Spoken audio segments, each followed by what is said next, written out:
Senhoras e senhores, a partir desse exato momento eu tenho o prazer e a satisfação de informar a todos os presentes que vai começar a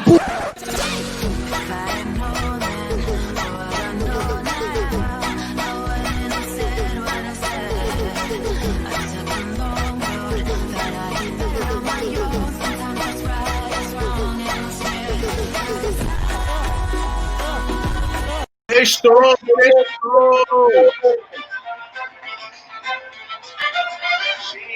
Minha toda dengosa, minha bonita, sabe que é gostosa. Tudo de mim, meu coração. Saber o que fazer, quero deixar você. Então me ajuda a segurar. Raça Negra? Raça Negra? Aí, Raça Negra é melhor que Beatles. Boa noite, sejam muito bem-vindos. Mais um programa Chopp na Ciência, pelo Facebook, pelo Instagram. É o programa da sua sexta-feira. E aí, meu amigo Felipe? @Chopp na Ciência. E tem brinde? Um brinde do nosso patrocinador oficial Itaipava, melhor carnaval em Salvador. O que é isso aí? É uma Golden Ale. Milionário. Three Monkey. Um brinde, amigos. Brinde. Querido, olha só. Vai beber, não? Vai pegar sem beber? Vamos pedir para a galera aquele esquema, né? Fotinho. Não! Cadê o teu copo? Cadê o teu copo? Meu copo? Ah.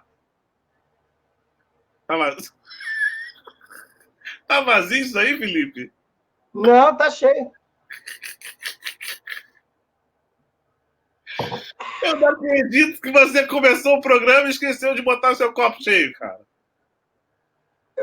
Calma aí, me dá 5 minutinhos na hora do vídeo que eu vou encher meu copo. Tá bom? Eu não tô acreditando. Você trouxe. O que você trouxe pra gente hoje aí? Cara, erros de gravação. Músico!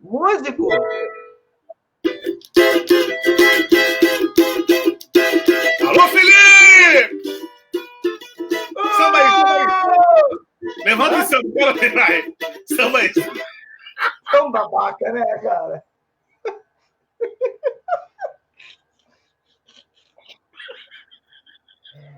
Ai, que filho da puta,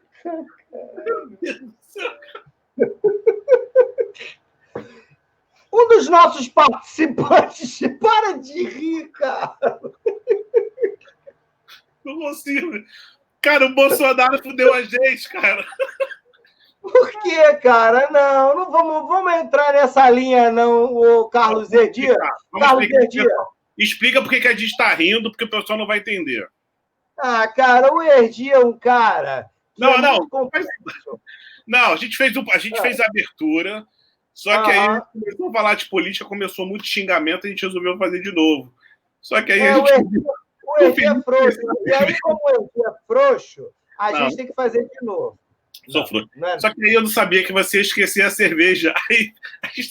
Aí atrapalhou tudo. Eu não aguentei, cara. Mas deixa eu... mas assim fica legal. Acho que assim a galera gosta, né? O programa é Chopp na Ciência. Tem que brindar. E tu não tem chopp, pô? Tem, sim. Tem. Vocês vão ver ao longo do programa como eu vou encher a cara. O que uma edição não faz, né? Mas é isso aí, meu amigo. Tamo junto. Sexta-feira. O que a gente tem para hoje? O que a gente tem para hoje? Programa, temática...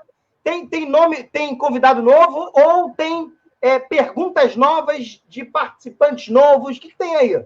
Olha, a produção me passou aqui o seguinte, que hoje tem aquele... Quem tá aí? Tem assistente de palco, você? Tem. Aqui, ó. Tô aqui com... Tem que olhar pro... As Herdizetes? Posso chamar ela? Chama! Na área. Com vocês, minha assistente de palco. Seja muito bem-vinda. Oi, tá tudo bem? Como é que vocês estão? Essa foi péssima. Cara, eu comprei isso aqui para minha filha, lá em Maceió, eu acho. Esqueci de dar para ela. Foi em Jaconé? Ah, Jaconé. Essa aqui é a nossa assistente da produção. Ela me passou aqui o seguinte, Felipe, que hoje nós temos aquele... Como é que você fala? Hashtag? Hashtag.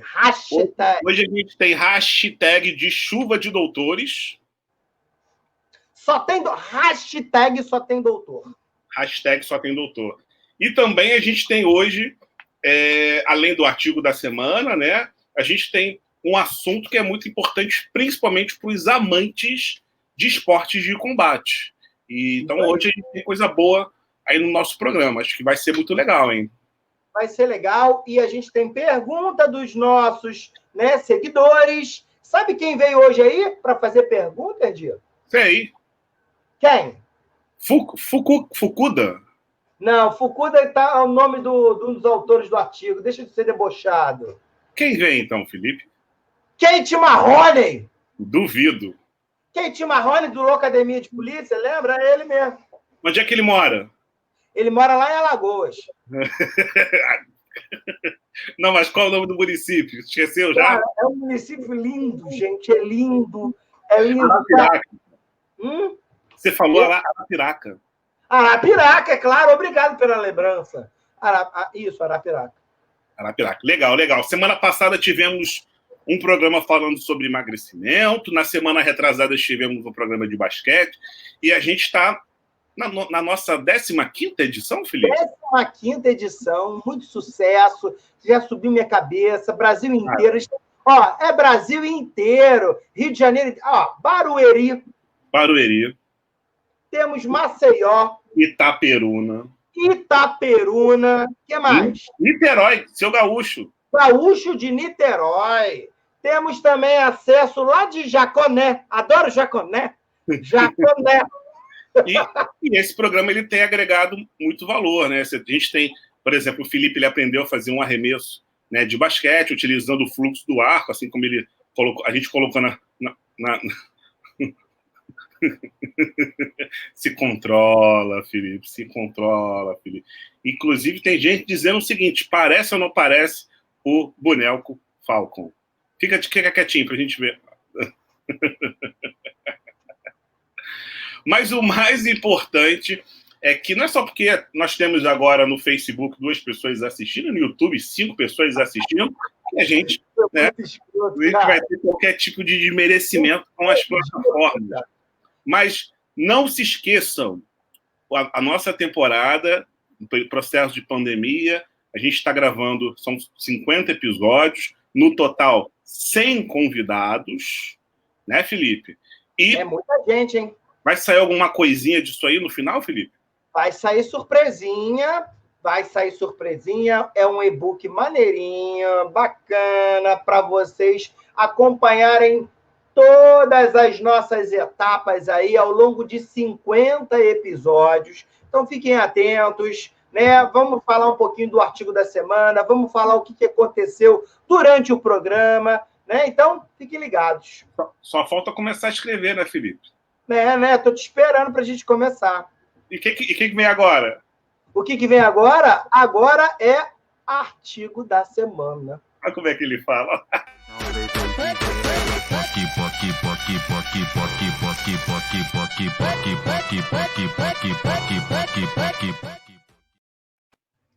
Ai, o Erdi sempre querendo me enrolar, sabe? Felipe, o Erdi sempre... Pode ficar embaixo de você? Pronto. O que foi?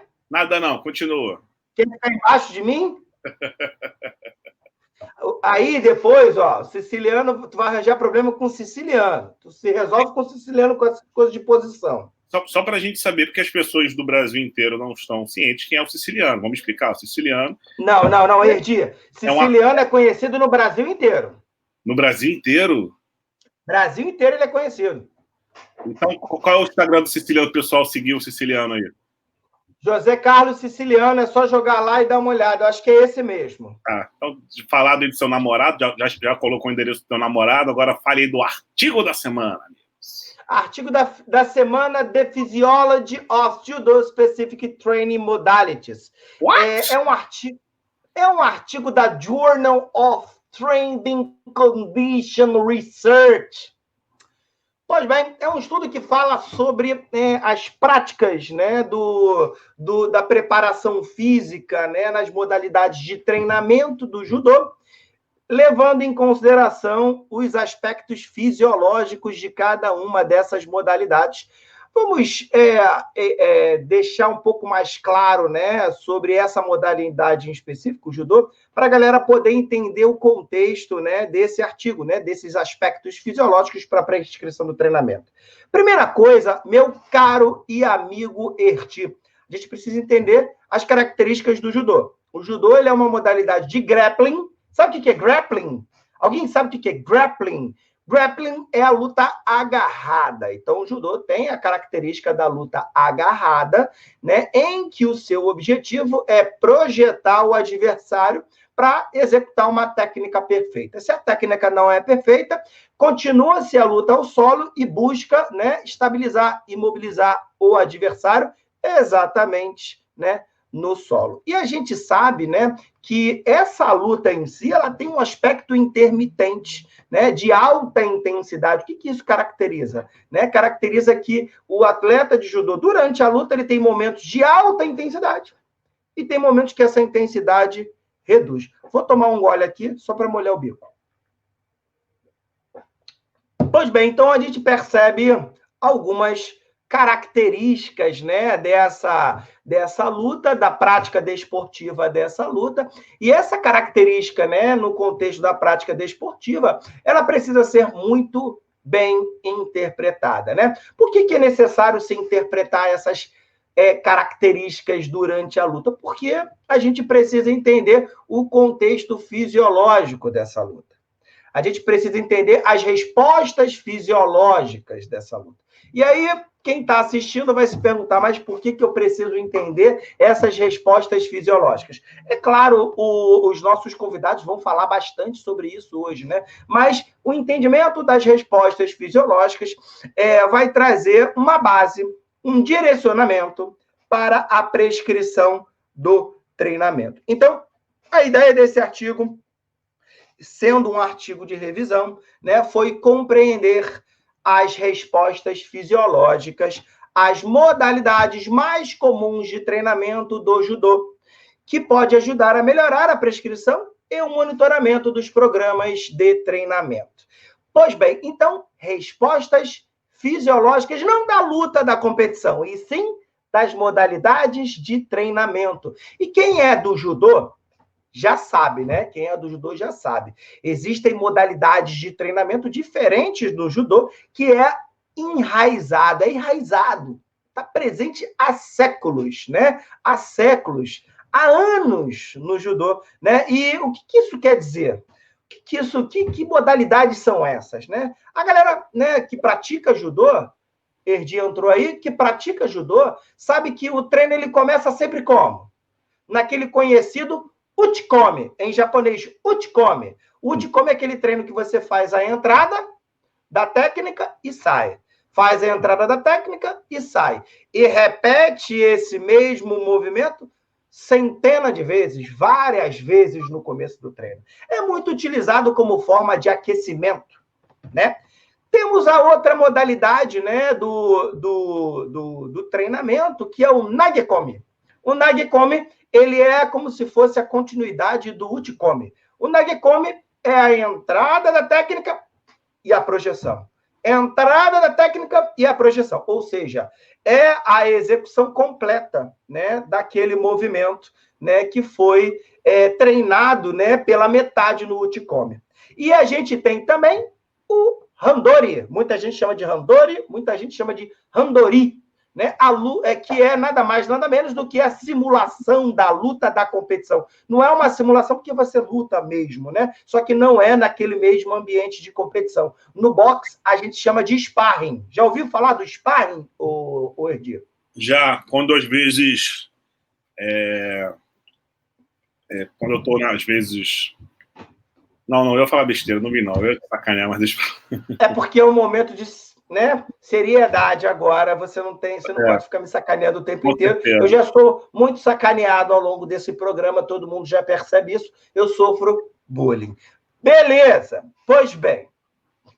Legal. Então, foi um estudo de revisão, né? E nesse estudo de revisão, utilizou-se algumas palavras-chave, né? Judô e treinamento, judô e fisiologia, judô e exercícios específicos, judô e prática de combate. A busca foi feita até o período de 2013, o estudo é de 2014, tá? E a busca foi feita na base de dados PubMed, Scopus, SportDiscos, Google Escola, né? Critérios, né, de inclusão do estudo. No estudo, necessariamente precisava realizar a mensuração das respostas fisiológicas às modalidades de treinamento específico do judô, né? Randori, o Uchikomi e o Nagekomi, né? Precisava de uma descrição completa, né, da base metodológica do estudo e poderia ser de diferentes línguas: inglês, francês, japonês, polonês, português e espanhol.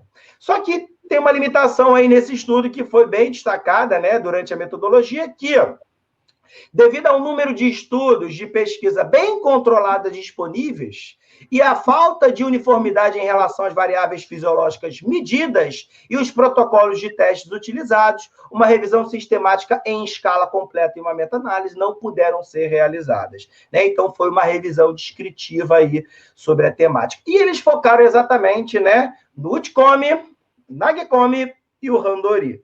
Bom, em relação ao Uchikomi, né? Que é aquele treinamento de técnica. Eu entro a técnica e saio. Entro a técnica e saio. Sem que houvesse a projeção, né? É um exercício específico do judô. É um exercício de séculos, né? Do século passado já. Todo mundo usa e é eficiente se for bem utilizado, né? Um exercício específico do judô que pode ser usado para melhorar tanto a aptidão aeróbia e anaeróbia. Isso de acordo com o que essa revisão viu, né, nos estudos em geral, que foi, né, adquirido, né, na busca dentro daquelas bases de dados.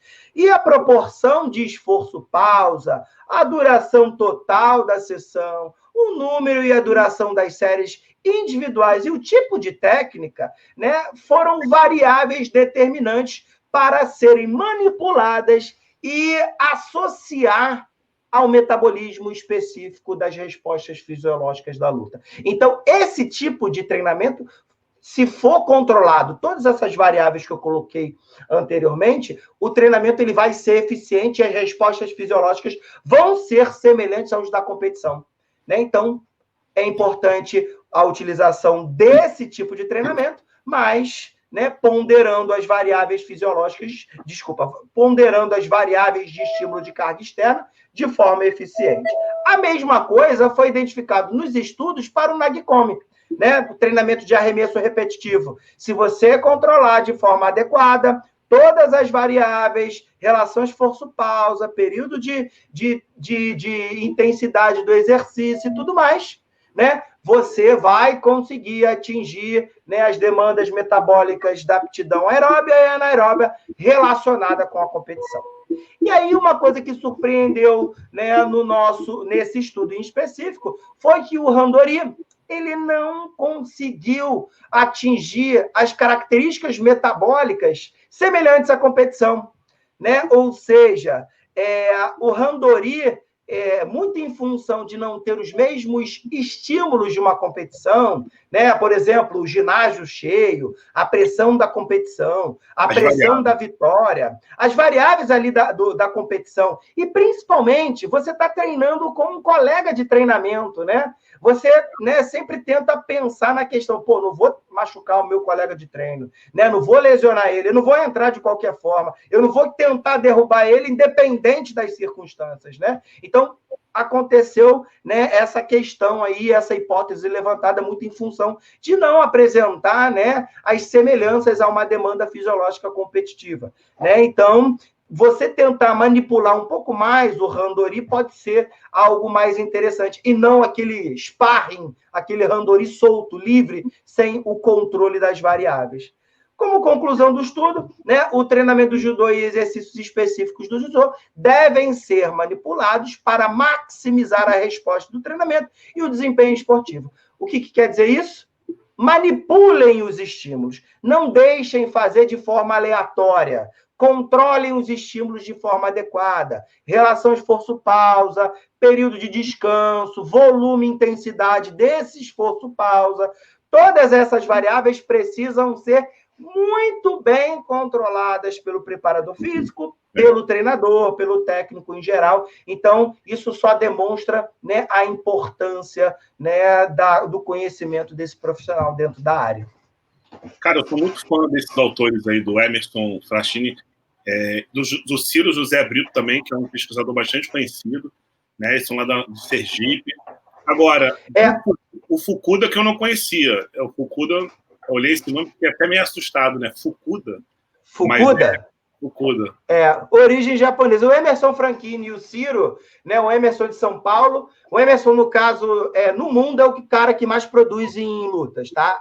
É o top one, Emerson Franchini, né? E o Ciro é um cara muito legal, é um cara que tem um conhecimento dentro... Vamos conversar, vamos. O Ciro, dentro da parte nutricional, bioquímica, é um cara que é top. É parceiro da Bianca, né? Então, talvez chamar Bianca e Ciro seria muito legal. A Bianca, já sabe, né? Explica pra gente quem é a Bianca. Eu sei, todo mundo conhece a Bianca, mas fala da Bianca aí.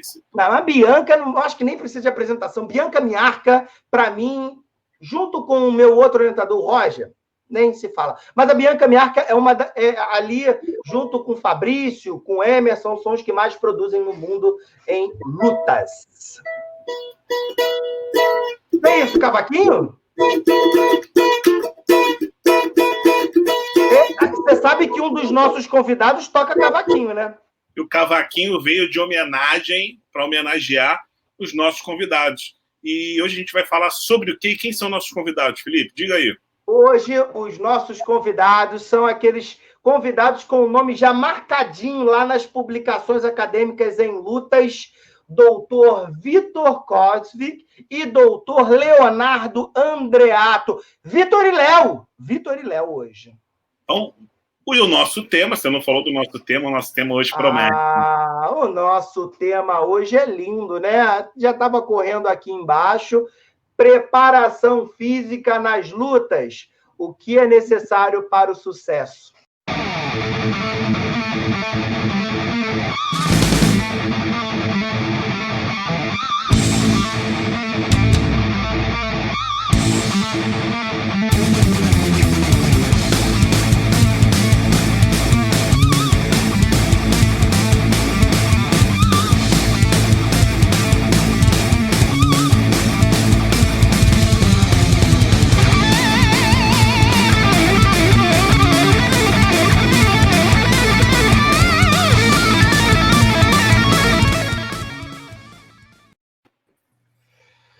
Fala, galera! Fala, Erdi! Olha os caras aí, rapaz! Os caras estão aí. Ainda bem que eles estão à distância, né, cara? Ainda bem, né?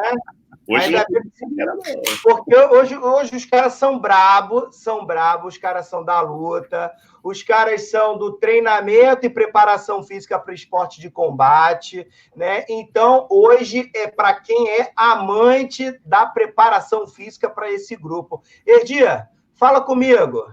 Olha, esses caras aí? Sejam muito bem-vindos, é um prazer a gente estar recebendo vocês aqui no Chopp da Ciência, e a gente quer aprender muito com vocês, então, de já a gente dá uma boa noite para vocês, sejam muito bem-vindos, Vitor e Léo, fiquem à vontade, queridos. Esse Vitor e Léo encaixou direitinho, né? Esse foi o motivo da escolha, só por isso que a gente está aqui, Léo. Boa noite, pessoal, uma honra. Agora que eu entendi. Mas olha só, para começo de conversa, a galera gosta do treinamento, gosta da luta, mas a galera gosta também de uma cerveja, né? Gosta de uma cerveja. E como a galera gosta de uma cerveja, a gente tem que brindar, né? Patrocinadora oficial aí, Itaipava, do nosso programa. Brinde pra gente hoje.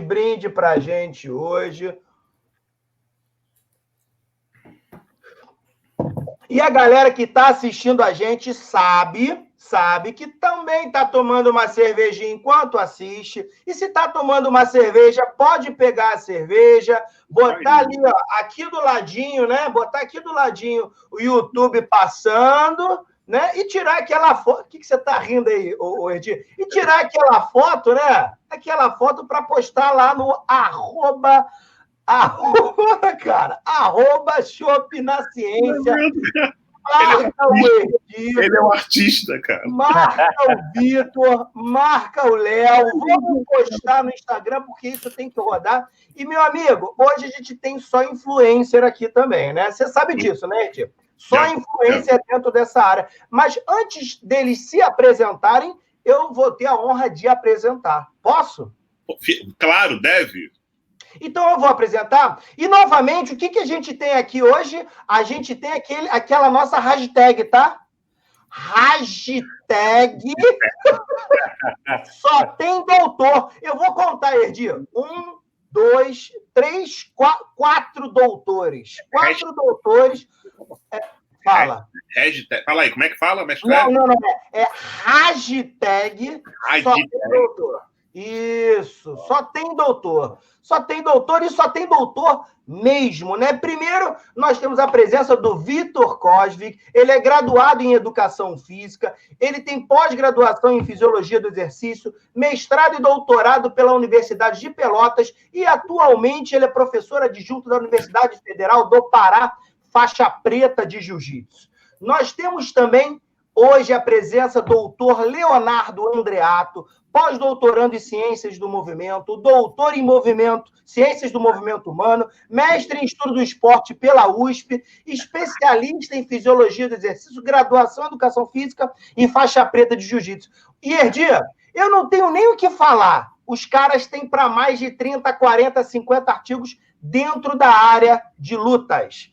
São as referências do Brasil e vou te falar, hein, do mundo, tá? Porque a gente sabe que no Brasil nós temos os caras da luta em termos de produção acadêmica. Fique à vontade para você pedir que eles falem o que eles quiserem agora, Erdi. Manda o papo. Olha, você falou uma vez isso, quando a gente fez um podcast, você falou assim, o Brasil tem os melhores profissionais.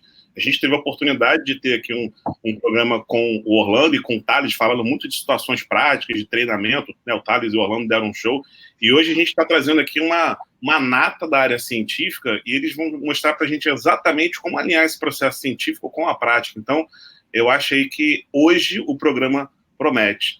E aí você fez uma apresentação, eu me senti até dentro do MMA, você foi fazendo uma estrutura, realmente é um show. E aí eu queria muito saber de vocês o seguinte, a gente tem um programa um pouco diferente, né? Então a ideia é tomar um chopinho, uma cervejinha ou uma água, não tem problema nenhum, mas é para ficar à vontade. E eu já sei que tem muita história, né, da área que vocês irão falar aqui hoje, né? Não, Felipe? Tem muita resenha hoje e, assim, fiquem à vontade para se apresentar, apesar da galera já conhecer vocês, mas fiquem à vontade de se apresentar, falar um pouquinho da vida profissional de vocês, que a resenha vai começar logo depois que vocês começarem a falar. E se quiser já soltar, pode soltar também, tá? Fiquem à vontade. Vai, Léo, tudo contigo. Eu acredito que a gente se complicou nesse pré-resenha, porque quem está acompanhando agora não sabe que a gente teve o pré-bastidor aqui, fazendo um bate-papo. Eu acho que eu e o Vitor soltamos muita informação ali de bastidor nosso que complicou a situação. Vai comprometer. Eu gostaria de dizer que tudo que aparecer daqui para frente de história é tudo ficção, tá? A única realidade é quando a gente tratar da parte da ciência mesmo. Primeiro, agradecer o convite aí do Felipe, do Carlos, todo o pessoal do Chopp na Ciência, para a gente fazer esse bate-papo. Meu nome é Leonardo, atualmente faço pós-doutorado em Ciências do Movimento Humano lá pela UDESC, sob orientação do professor Alexandre Andrade, e tem alguns anos aí que a gente vem estudando as lutas, principalmente o jiu-jitsu. Basicamente, acredito que seja isso. É isso, pessoal, é isso que importa. O Léo é a grande estrela da live, com certeza. Eu sou só um humilde... vocês ficam falando esse negócio aí, olha os caras, nata, não sei do quê. Eu fico pensando de quem eles estão falando, né? Mas é uma grande satisfação estar aqui. Obrigado pelo convite. Eu hoje sou professor da UFPA, tenho liderado um grupo de pesquisa e a gente tem feito algumas bagunças aí com pesquisa sobre lutadores, né? Tentando contribuir um pouco com a área. mais para botar dúvida na cabeça das pessoas do que necessariamente para resolver problema, né? Mas é uma honra estar por aqui. Obrigado pelo convite. Eu que agradeço a presença de vocês, mas assim, gente, parece que é brincadeira, é zoeira a questão da nata, da produção acadêmica, a nata da área da luta, mas eu acho que isso é muito importante. Esses dias eu estava conversando com o meu orientador de mestrado e doutorado, falando da importância, né, da gente colocar no nosso cotidiano a ciência, a prática científica, e mostrar a importância dela na implementação dela na prática, né? E a divulgação disso é muito importante. E o que a gente tenta fazer aqui é divulgar isso de forma informal, zoeira, brincando, mas trazendo aquela pitada científica, porque isso tem que ser inserido na sociedade, gente. A gente vive num dia, numa rotina atual, que muita gente desvaloriza o que a gente fala, né? O que a gente produz. Então, a gente está aqui para mostrar que isso sim é muito importante e que é aplicável. Né, Ed? O que você acha sobre isso? Fala comigo. Eu acho que esse ponto aí que você tocou é até legal a gente sempre estar comentando sobre isso, porque o objetivo do Chopp da Ciência, né, Vitor e Léo, é justamente entreter os jovens, as pessoas que estão em casa, né, muitos estão em casa na sua sexta-feira, às vezes com medo de sair, a gente está vivendo uma pandemia, então a ideia veio justamente para que a gente tenha aquele papo informal que a gente faz, como a gente estava fazendo antes no programa, conversando, e às vezes tomando uma cerveja, às vezes tomando um vinho, e falando, né, de trabalho, falando de pesquisa, né, falando de muitas situações que, na maioria das vezes, o jovem, muitas pessoas gostariam de ouvir. Então, a gente quer dar essa oportunidade.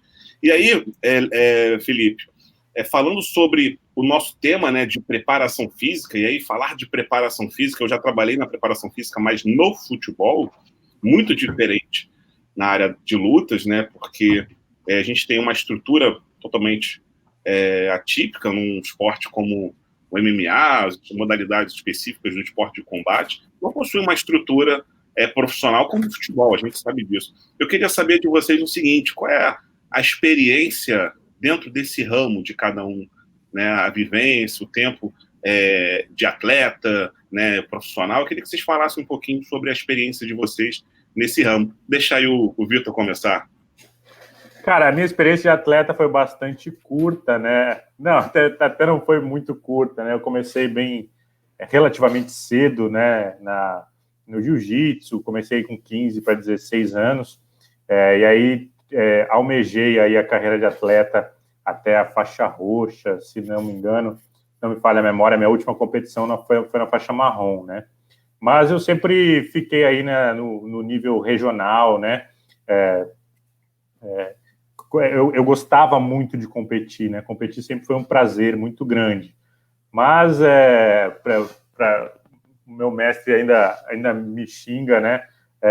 Eu resolvi trilhar outros caminhos, né? Então o trabalho começou a pegar muito tempo, a pós-graduação começou a pegar muito tempo, e aí, como diria um outro grande amigo meu, a vida é feita de escolhas, né?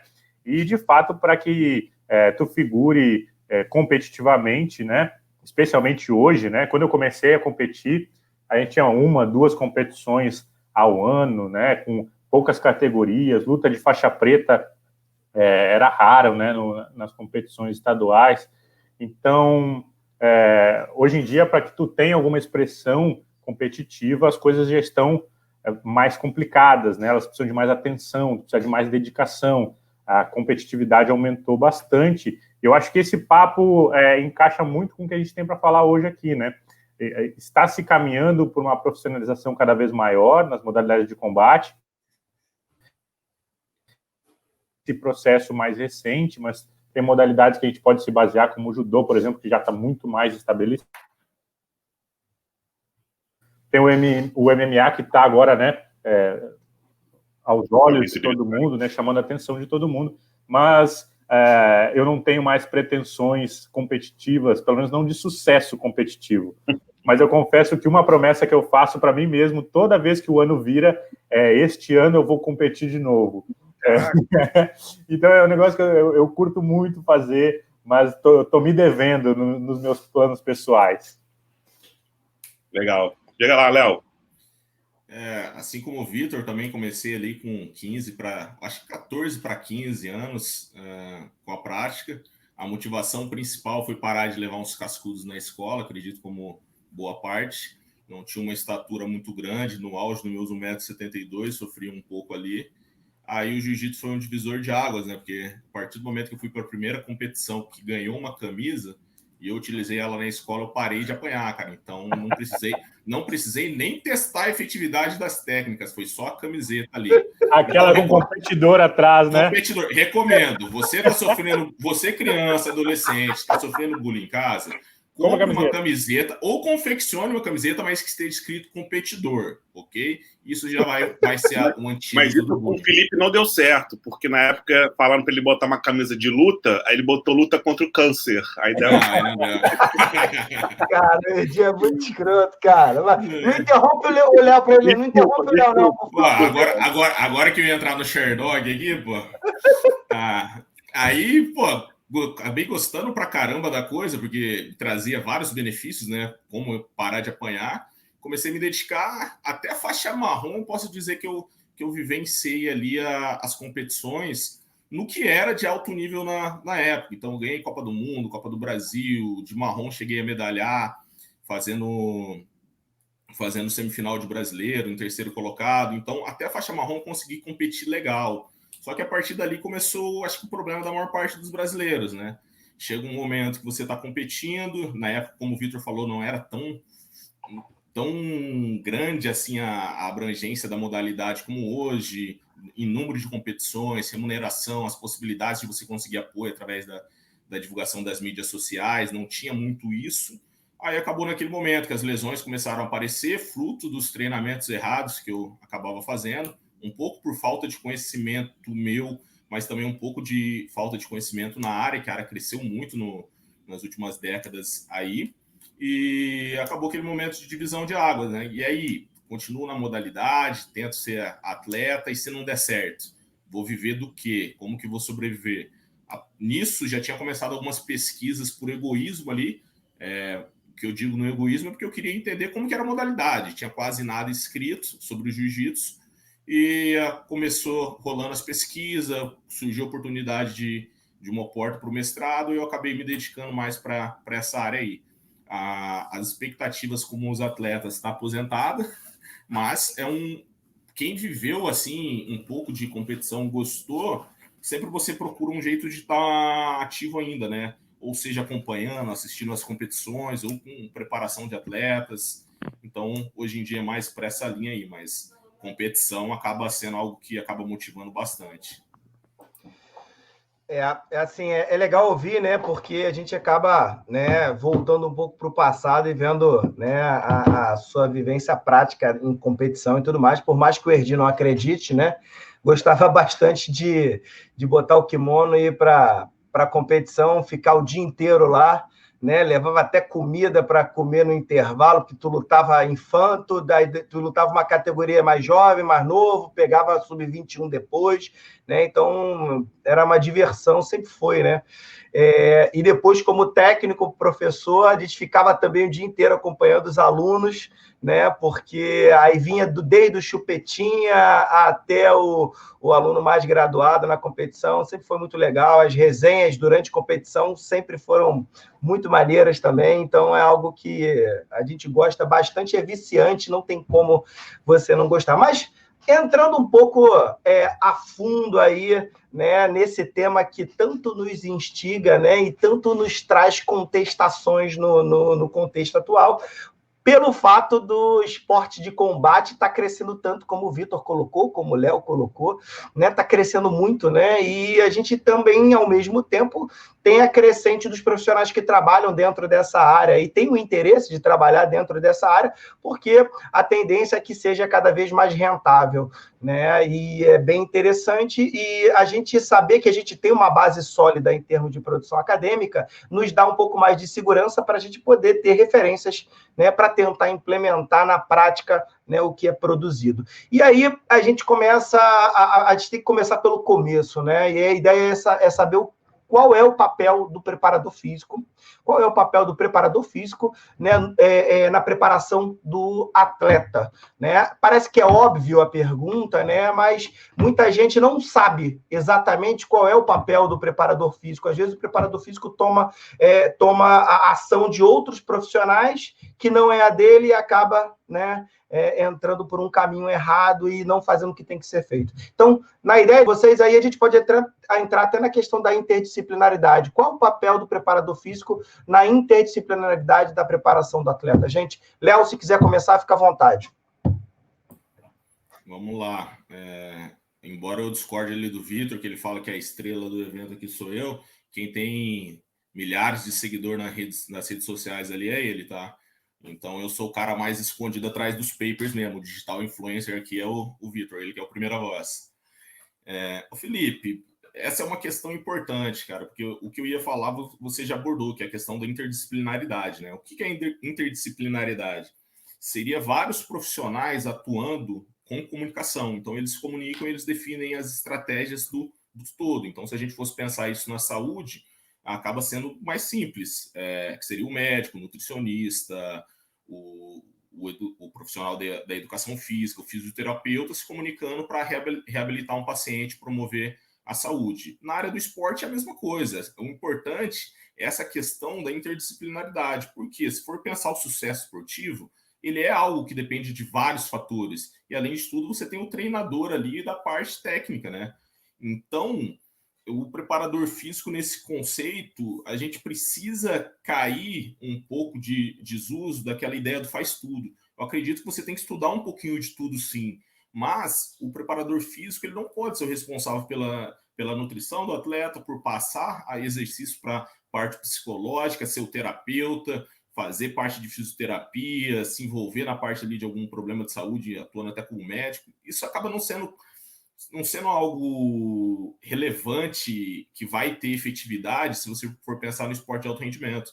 Então, para mim, o preparador físico, ele se comunica com todos esses profissionais, mas a função dele basicamente é o quê? Elaborar as rotinas de treino para preparação física e auxiliar, por exemplo, o técnico de como organizar alguns períodos de sessão do atleta que ele está acompanhando. Não quer dizer que ele vai definir como é que vai ser o treino de jiu-jitsu, dentro do judô, mas ele pode dar alguns indicativos de quais seriam os principais elementos a ser abordado em cada período com o seu atleta. Quando a gente pensa isso para um atleta de alto rendimento, que está lá disputando um campeonato mundial ou vai uma seletiva para Jogos Olímpicos, acaba sendo um pouco mais fácil. Quando a gente pensa num nível mais baixo, essa comunicação ela pode ser um tanto quanto dificultosa. Porém, a meu ver, eu penso que esse é o caminho. Eu acho que o Vitor caiu. Acho que levou em pão, né? Vamos ver se ele volta. Vamos dar uma segurada aí. Vamos tentar comunicação via celular aqui com ele. Comunicação via celular com ele. Erdia, eu sei que vai... Vou aproveitar. Posso aproveitar e fazer uma pergunta aqui? Aproveita aí, manda brasa, vai lá. A gente está sempre marcando, né, os nossos convidados no Instagram, né, por causa do programa e tal. E eu tenho uma pergunta. Aqui. Quem? Já vai entrar com o nome, cara? Quem é que vai fazer a pergunta? Ele acabou de mandar uma mensagem para a gente no Snapchat. Snapchat. É o Norton Pires de Léo. Norton Pires. Guarda a pergunta do Norton Pires. Calma aí, que o Norton Pires vai falar daqui a pouco. Deixa o Vitor voltar, que ele... Foi o quê? Foi o Yuko ou foi Cocá? Caiu sentado ou caiu de lado? Que isso, filho. Foi uma deselegância com os nossos convidados. Só bateu e voltou. Não, pô, esse papo aí, o Léo começou com esse papo de que eu sou estrela, saí fora, fiquei puto e fui embora. Vou desligar minha câmera aqui, então. Desculpa aí, probleminha técnico aqui, caiu o negócio, mas já tô de volta. Mete bronca aí, Vitor. Fala, Vitor. Né? Então, cara, eu ouvi um pedaço lá do que o Léo estava comentando, né? Estão me ouvindo? Estamos. Vai lá. Quando me perguntam sobre preparador físico na luta, cara, para mim ainda é um negócio... como é que eu vou falar? Ainda está muito incipiente, né? Ter a figura do preparador físico ainda é um tabu que tem sido quebrado, né? Então, assim, claro que se a gente vai falando das grandes equipes, dos grandes competidores, né, dos grandes atletas, provavelmente essa figura já apareça há mais tempo, né? Mas essa figura de ampla atuação, como a gente está comentando aqui, ela já é mais rara, né? Então, eu acredito que é natural ter ainda essa dificuldade de entender qual é o papel real do preparador físico, sabendo que nem sempre essa figura existe, né, na prática da maioria dos sujeitos. E o negócio que o Léo falou é muito... Eu concordo demais, né, que o preparador físico, ele não pode assumir a responsabilidade sobre todos os aspectos do lutador, né? Então, ele não pode dominar a nutrição, ele não pode dominar o treino técnico-tático, ele não pode ficar passeando por todos os processos. Obviamente, ele tem que conversar com os outros profissionais, mas ele não é responsável por tudo isso, né? E tem um outro ponto, né? Até que momento o preparador físico consegue deixar os outros profissionais trabalharem, né? Especialmente o técnico, né? Responsável lá pela preparação técnico-tática dos atletas, né? Pode parecer um tiro no pé para a área, talvez alguns colegas fiquem chateados, mas a tarefa do preparador físico é garantir que esse atleta tenha um mínimo de aptidão física para executar o seu perfil técnico-tático com excelência, né? Então, a gente não precisa transformar nossos atletas em super-homens, levantar as maiores cargas, correr as maiores distâncias, as maiores velocidades. A gente tem que garantir que ele consiga executar o seu padrão técnico-tático com excelência. E aí a gente precisa entender que, às vezes, precisa tirar o pé, na maioria das vezes precisa treinar menos do que treina, precisa focar na recuperação, precisa deixar o cara fazer o técnico-tático, de repente conciliar o técnico-tático com o físico para diminuir o número de sessões físicas específicas. Então tem uma série de coisas que ainda, como diria um colega meu aqui, existe um ruído ainda entre a atuação do preparador físico e o atleta, e o treinador e a equipe toda, né? No modelo ideal, com toda a equipe completa, o preparador físico deveria ficar muito focado naquilo que ele precisa atender, que já é uma demanda alta para uma pessoa só, né? Atender a preparação física de um atleta já é suficiente, já tem demanda suficiente para ocupar um sujeito. Então, deixa que o da nutrição seja outro sujeito, do técnico-tático seja outro sujeito, e assim por diante, né? Cara, Erdi, é legal ouvir isso, porque a gente debate muito sobre isso, né? Uma pessoa que eu converso muito sobre isso, sobre os pilares do treinamento, os pilares da preparação física, foi um dos nossos convidados, se não me engano, foi há 2 semanas atrás, o nosso colega Thiago Guimarães, né? E o Thiago Guimarães fala muito desses pilares do treinamento, né? A preparação física, a preparação psicológica, né, e a preparação técnico e tático, né? E os esportes de combate, eles têm uma demanda técnico e tático com uma necessidade grande, muito intensa, muito importante, né, na preparação do atleta e principalmente na performance desse atleta. E o que o Vitor colocou, eu concordo plenamente, porque a gente precisa simplesmente preparar o nosso atleta para que ele tenha capacidade de realizar, né, as suas demandas técnicas e as suas demandas táticas. Mas a gente já tem a presença aí de convidados online que estão fazendo perguntas, né? E eu já adorei, né? Quem é o novo participante, ou ele já assistia e começou a falar agora, Erdi? Fala comigo. Olha só, a produção deu aqui. A produção te passou aqui, né? Opa, obrigado. A produção me passou aqui o seguinte: o Norton. Eu ia falar Norton Vírus, olha isso.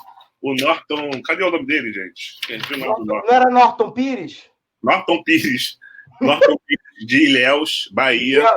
Ele está fazendo a seguinte pergunta: quais são os parâmetros iniciais, né, que o preparador físico precisa seguir? E eu queria também que vocês falassem sobre testes, porque a gente já percebe aqui o nível intelectual dos convidados e a forma de abordagem, né? É muito atualizada, muito científica. Isso aí para a gente é extremamente gratificante. Então a gente vai tentar, não alfinetar, obviamente, mas tentar trazer um pouco desta relação do que o cara lá na prática, que não tem estrutura, que às vezes não tem conhecimento, ele pode estar sendo direcionado, orientado a fazer. Então, se ele tem, por exemplo, fragilidades de conhecimento, uma questão da realidade dele, fragilidades de estrutura, o que vocês passariam para esse jovem profissional da área de lutas que ele pudesse realizar? O que vocês podem falar para a gente sobre isso? Diga aí, Leonardo. Vamos lá. Acho que um ponto importante você já abordou na própria pergunta, é a questão da aplicabilidade. Porque o papo aqui é chopp na ciência, né? E a gente já falou um pouco, o que é ciência, o que não é. Eu acho que essa é uma questão importante, a gente ter claro, porque para o público que é leigo, que não está tão acostumado com o meio acadêmico ali, mestrado, doutorado, lê o paper, fator de impacto e tal, a pessoa, quando você fala de ciência, o cara fala, são informações desconexas, que, você pensa num tubo de ensaio, né, cara? A primeira imagem que vem na minha cabeça de um cientista é tubo de ensaio. O cara tá lá com um tubinho fazendo experimento. Jalequinho. Eureka, a cura do coronavírus está aqui. E quando a gente vai para a nossa área, o que é ciência, cara? Ciência é você fazer uma pesquisa para você descobrir quanto tempo de intervalo o cara precisa ter de um treino para o outro, para conseguir manter a recuperação dele. Ou a ciência, no nosso caso, é o quê? Ver se um suplemento ele é efetivo para melhorar a performance do cara. Ou se um método de treinamento A é mais efetivo que o método de treinamento B. Então, acho que o primeiro passo é você entender isso. A questão da aplicabilidade. Então, quais informações que eu pego lá do meio científico consigo trazer para cá? Porque, normalmente, cara, pela estrutura que a gente tem, acredito que isso deva mudar com o tempo, com a profissionalização das equipes, clubes. Alguns clubes de judô têm uma estrutura melhor aí, o MMA, algumas equipes também, mas eu acredito que cada vez mais você vai ter equipes e academias com equipamentos mais precisos. Enquanto isso não alcançar, é você tentar extrair da ciência o que tem de ferramenta que eu utilizo de forma simples no nosso dia a dia. E nisso aí já fica o spoiler, um convite, né? Em breve eu e o Vitor, a gente vai estar lançando aí um material bacana sobre isso, sobre avaliação física, que a gente tenta trazer esses instrumentos. Quais são esses instrumentos? Então, por exemplo, você pensa que você precisa de um laboratório. Cara, eu ainda sou um cara leigo para tecnologia. O Vitor, ele consegue ter um laboratório nisso aqui. Nisso aqui é um tablet, você consegue ter informações. Aí você fala, de testes. A gente mostra que com uma escala de 0 a 10, você consegue identificar os períodos que o teu atleta está mais fadigado ou menos fadigado, entrando em sinais de excesso de treinamento. Com um salto vertical, que se você não tiver equipamento nenhum, você faz na parede, você consegue fazer um processo de monitoramento ali para ver como ele está respondendo aos treinos. Então, eu acredito que é isso, você tentar extrair da ciência essas informações e pensando no quê? No que é relevante para a modalidade. Aí não tem como. Aí você vai ter que estudar a especificidade de cada modalidade que você está trabalhando. Eu posso falar um pouco mais do jiu-jitsu, que eu tenho afinidade. Se você trabalhar com taekwondo, vão ser outras capacidades que distinguem quem ganha e quem perde, que faz diferença na hora do combate. Então, precisa estudar um pouquinho sobre isso para aplicar para cada modalidade.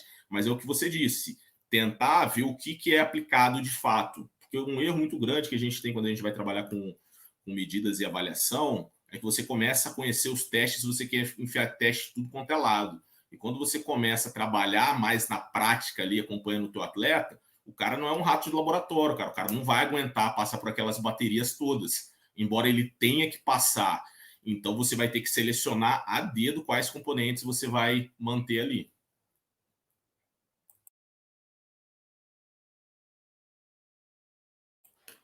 Beleza? Essa foi minha parte aí, abrindo para o Vitor. Não, perfeito. Excelente. Fala, Vitor. Cara, então, eu concordo 100% com o que o Léo falou, até porque a gente combina sempre o que a gente vai falar, né? Não, mas o que ele falou faz muito sentido. Eu tenho só, talvez, uma opinião um pouquinho amarga, né, do processo. A gente tem trabalhado para facilitar isso, é um reconhecimento que a gente tem da realidade, né? Que nós precisamos chegar mais perto do professor. E aí, por favor, deixa eu fazer aqui é muito importante, preste atenção, por favor. Eu não estou dizendo que é a gente que está certo e que a gente está passando as informações certas para quem está na ponta, né? Então, o Léo estava falando de entendimento da ciência, não é isso que a gente está se propondo, né? Mas existem coisas que a gente acaba identificando cientificamente, né, que podem contribuir com a prática dos sujeitos. Então, em nenhum momento a gente está passando a informação do tipo, olha, muda toda a tua prática que está tudo errado, sempre teve errado, e a gente aqui no laboratório descobriu que a cura do desempenho físico é essa aqui, nos sigam para todo sempre. Não é bem por aí o processo, né? Então, tem aquela velha discussão, né, do por que o funcionou comigo não é diferente do que é cientificamente comprovado, né? Isso está em alta nas discussões hoje no mundo inteiro sobre esses aspectos científicos, né? Então, pode ser muito bem, o Léo falou de suplemento, né? A gente vai ouvir vários atletas falando, olha, eu usei aqui BCAA e para mim funcionou, então vou continuar usando. E a gente vai perceber lá na ciência, né, estudando no laboratório, nas nossas pesquisas com método controlado, que talvez o efeito não tenha vindo do BCAA mesmo, né? Então, existe um gap de conversa entre isso que aconteceu na prática e deu certo e aquilo que a gente está mostrando que dá ou não dá certo dentro de uma situação controlada. Então, existe uma distância bastante... existe uma distância bastante... Existe uma distância... Não, fica tranquilo. Eu não me importo. Eu só não sei cadê o copo de vocês que não apareceu mais depois do brinde, né? Tava vazio esse negócio aí. Só o meu aparece aqui às vezes. Vamos, mas para concluir... E eu vou te falar uma coisa, Vitor. Vou te falar uma coisa. O do Erdi não tem cerveja, não, tá? Só tem água. Nada. Isso aqui é álcool, rapaz. Desculpa, Vitor. Não, tranquilo. Só para concluir o raciocínio. E aí uma posição um pouco mais amarga, talvez, que o Léo tenha apresentado, é que com acesso à informação hoje, com o que se tem de divulgação de conhecimento, não tem como um preparador físico falar que não conhece um teste, que não conhece uma avaliação, né? A gente tem que passar daquele ponto de avaliar só a composição corporal dos sujeitos, né? Então, durante muito tempo, a avaliação física foi, oi, tudo bem, preencha essa anamnese, dobras cutâneas, massa corporal, estatura, e eu tenho um diagnóstico desse sujeito. A gente vai ver que a composição corporal muda muito pouco, contribui muito pouco com o desempenho em lutas, e está na hora de a gente pensar em testes mais aplicados, né? E aí, parece complexo, mas, na verdade, são os testes mais simples que têm sido mais sugeridos, né? Então, pensa assim, olha, um teste de um RM tem uma complexidade maior, mas, poxa, tem sido tão criticado já esse teste, né? O cara tem que fazer um tapering para fazer um teste. Olha só que dificuldade de aplicação, né? Por outro lado, a gente tem salto horizontal, salto vertical, aplicativo no telefone, variabilidade da frequência cardíaca, tem uma série de variáveis que podem ajudar. E, olha, o que a gente tem saiu o paper agora, 2 dias atrás saiu o paper do Léo aí com o Braulio, o pessoal... a Solange, o pessoal, gente boa pra caramba, mostrando que, cara, PSE 0 a 10 é o que funciona, é o que serve. É uma folha de papel, se tu não quiser imprimir, tu mostra a foto no teu telefone, é só o que tu precisa para ter um mínimo, né, de controle, né, desse sujeito. Então, não é o avaliar mais, é o avaliar o mínimo que tu precisa para tomar decisões mais lúcidas, né? Caraca, muito Cara, legal. Muito legal. E assim, eu estava no celular respondendo o Erdi e ele fez de sacanagem e abriu a câmera aqui. Mas assim, sabe o que eu estava respondendo? Ele me mandou no WhatsApp assim, caraca, os caras são pica. É assim que a gente fala normalmente, né? No Rio fala assim. Aí eu ia falar assim, por isso que eu convidei os caras, né? Mas tudo bem, né? Beleza, né? Aí ele vai e faz sacanagem isso comigo. Não. É porque é o seguinte, a gente vê a importância dos profissionais quando eles se preocupam em agregar na profissão e no esporte. Então, quando eu começo escutando os colegas aqui abordando, olha, a gente tem problema lá que acontece na ponta, e a preocupação nossa é tentar resolver isso, ajudar né, aquelas pessoas que ali estão e precisam de diretrizes, protocolos, informações. Eu tenho certeza, a gente já passou por isso, né? A gente vivenciou isso, a gente vivencia isso. Então, quando eu vejo a preocupação, né, do profissional acadêmico, ético, responsável, tendo essas respostas, pô, eu fico extremamente encantado. Então, parabéns aí. Brincadeiras à parte, cara, mas é sério, o Vitor fica fazendo coraçãozinho aí, né? Mas assim, esses caras são as minhas referências mesmo, Erdi. É o Vitor, é o Léo, é a Bianca. A Bianca nem se fala, né, cara? A Bianca, a gente está preparando o momento dela vir aqui, né? A Bianca é Roconcu, né? A Bianca, né? A gente fala, caraca, Bianca, né? O Fabrício, cara, o Emerson, são caras que a gente tem como referência dentro da área de luta. Hã? O Anderson. O Anderson Silva? Anderson Silva. Ah, cara, você é muito babaca, cara. Eu tô fazendo a boleiragem. E tu fica me sacaneando, cara. É porque eu já peço desculpas aos convidados, eu não sou da luta, eu não tenho noção. Então, as minhas perguntas serão um pouco genéricas e ignorantes, mas eu tô aprendendo pra caramba com você. Cara, ignorante nunca vai ser, porque você sempre trabalhou com esporte, né? 15 anos de Vasco não é qualquer coisa, né, hoje. Mas, assim, a gente sabe, né, o Vitor e o Léo, eles estão, né, na ponta também, porque ele tem uns profissionais procurando os dois para saber como solucionar problemas, como resolver problemas na prática. E os caras estão ali para tentar solucionar esses problemas, né? E aparecem muitos alunos, aparece a galera da preparação física pedindo ajuda deles, né? E, assim, muitos não são da luta em si, não são faixa preta, né? Não são praticantes da luta, mas têm muito interesse de trabalhar com esses atletas porque gostam muito da preparação física. E aí, né, a gente gosta de ser didático, né? Somos professores também, somos didáticos, né? E eu querendo usar um pouco da didática de vocês, no sentido de fazer um pouco desse beabá para a galera começar a entender o processo inicial para você fazer essa preparação física do atleta de luta. Então, quais são os parâmetros iniciais que vocês, né, profissionais aí acadêmicos que têm experiência prática, para vocês, qual é o beabá inicial que vocês indicam, né, para aquela galera que procura vocês, que tem um interesse em fazer preparação física de atleta de luta? O que vocês falam? Vocês precisam começar por aqui, depois seguir por aqui e assim por diante. Vai lá, Vitor, mete bronca aí. Cara, a primeira coisa que tu precisa fazer é vivenciar a competição. Não estou dizendo que tu precisa subir no octógono ou subir no tatame, mas o ambiente competitivo, ele é muito, muito particular. Então, tu precisa estar na borda ali e deixar pingar suor dos atletas no teu rosto, tu precisa ver o sangue de perto saindo, tu precisa sentir aquela...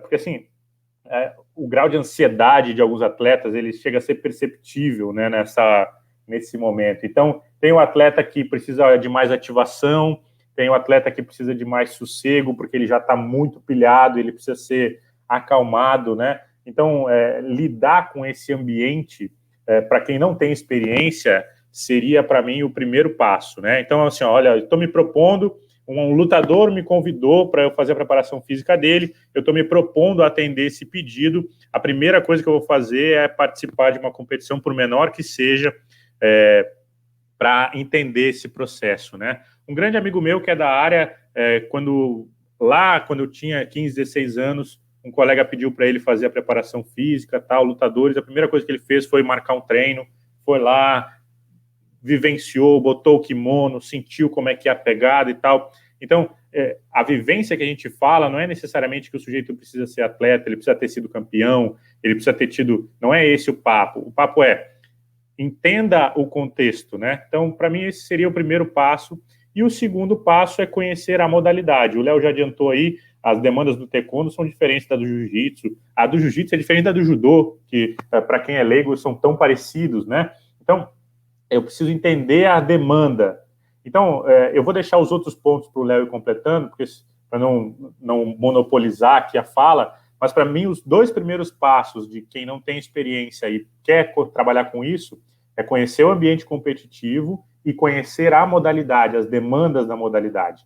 Daí para frente, é tudo um aspecto um pouco mais fluido, né? Porque assim, tu vai pensar que tu tem que atender aquela demanda a partir dos princípios do treinamento desportivo, da fisiologia do exercício e tudo mais, né? Então, tendo conhecido esse primeiro, a demanda da modalidade, tu vai tentar atender essas demandas a partir dos teus conhecimentos de ciência básica do exercício, né?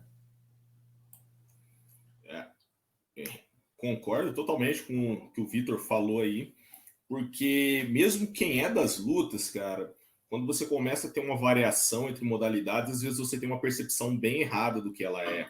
Por exemplo, eu sou do jiu-jitsu, já tinha treinado judô, até faixa roxa ali, e pô, quando eu vi aqueles dados lá de percepção de fadiga para antebraço do wrestling, eu achava que os caras estavam achando pelo em ovo, cara. O primeiro dia que eu treinei aquele negócio, eu percebi que aqueles dados são reais. Então, pô, mesmo tendo uma afinidade com uma das modalidades, você acaba se perdendo. Agora, imagina se você perguntar para mim das demandas do karatê, sendo que eu não pratico karatê, nunca fui para uma sessão de treino.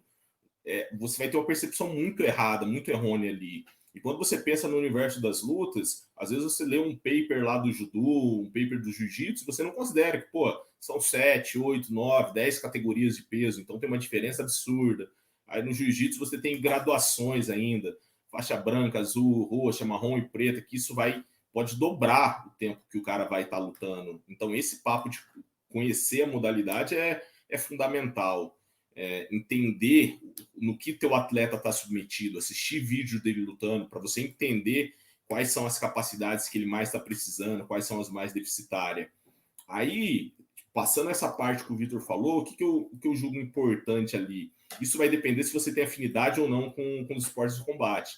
Mas a anamnese, cara, o bate-papo, se você souber explorar com o teu atleta, investigando como que é a rotina de treino dele. Quando o cara te passa a rotina de treino dele, o que ele faz na segunda, terça, quarta, quinta, sexta, sábado, e como é que são as sessões de treino, se elas têm variações entre a semana, entre os dias, entre os meses ali, quantos treinos o cara faz seguido, você já consegue, só por aí, já ter um bom indicativo de como vai estar a aptidão física dele.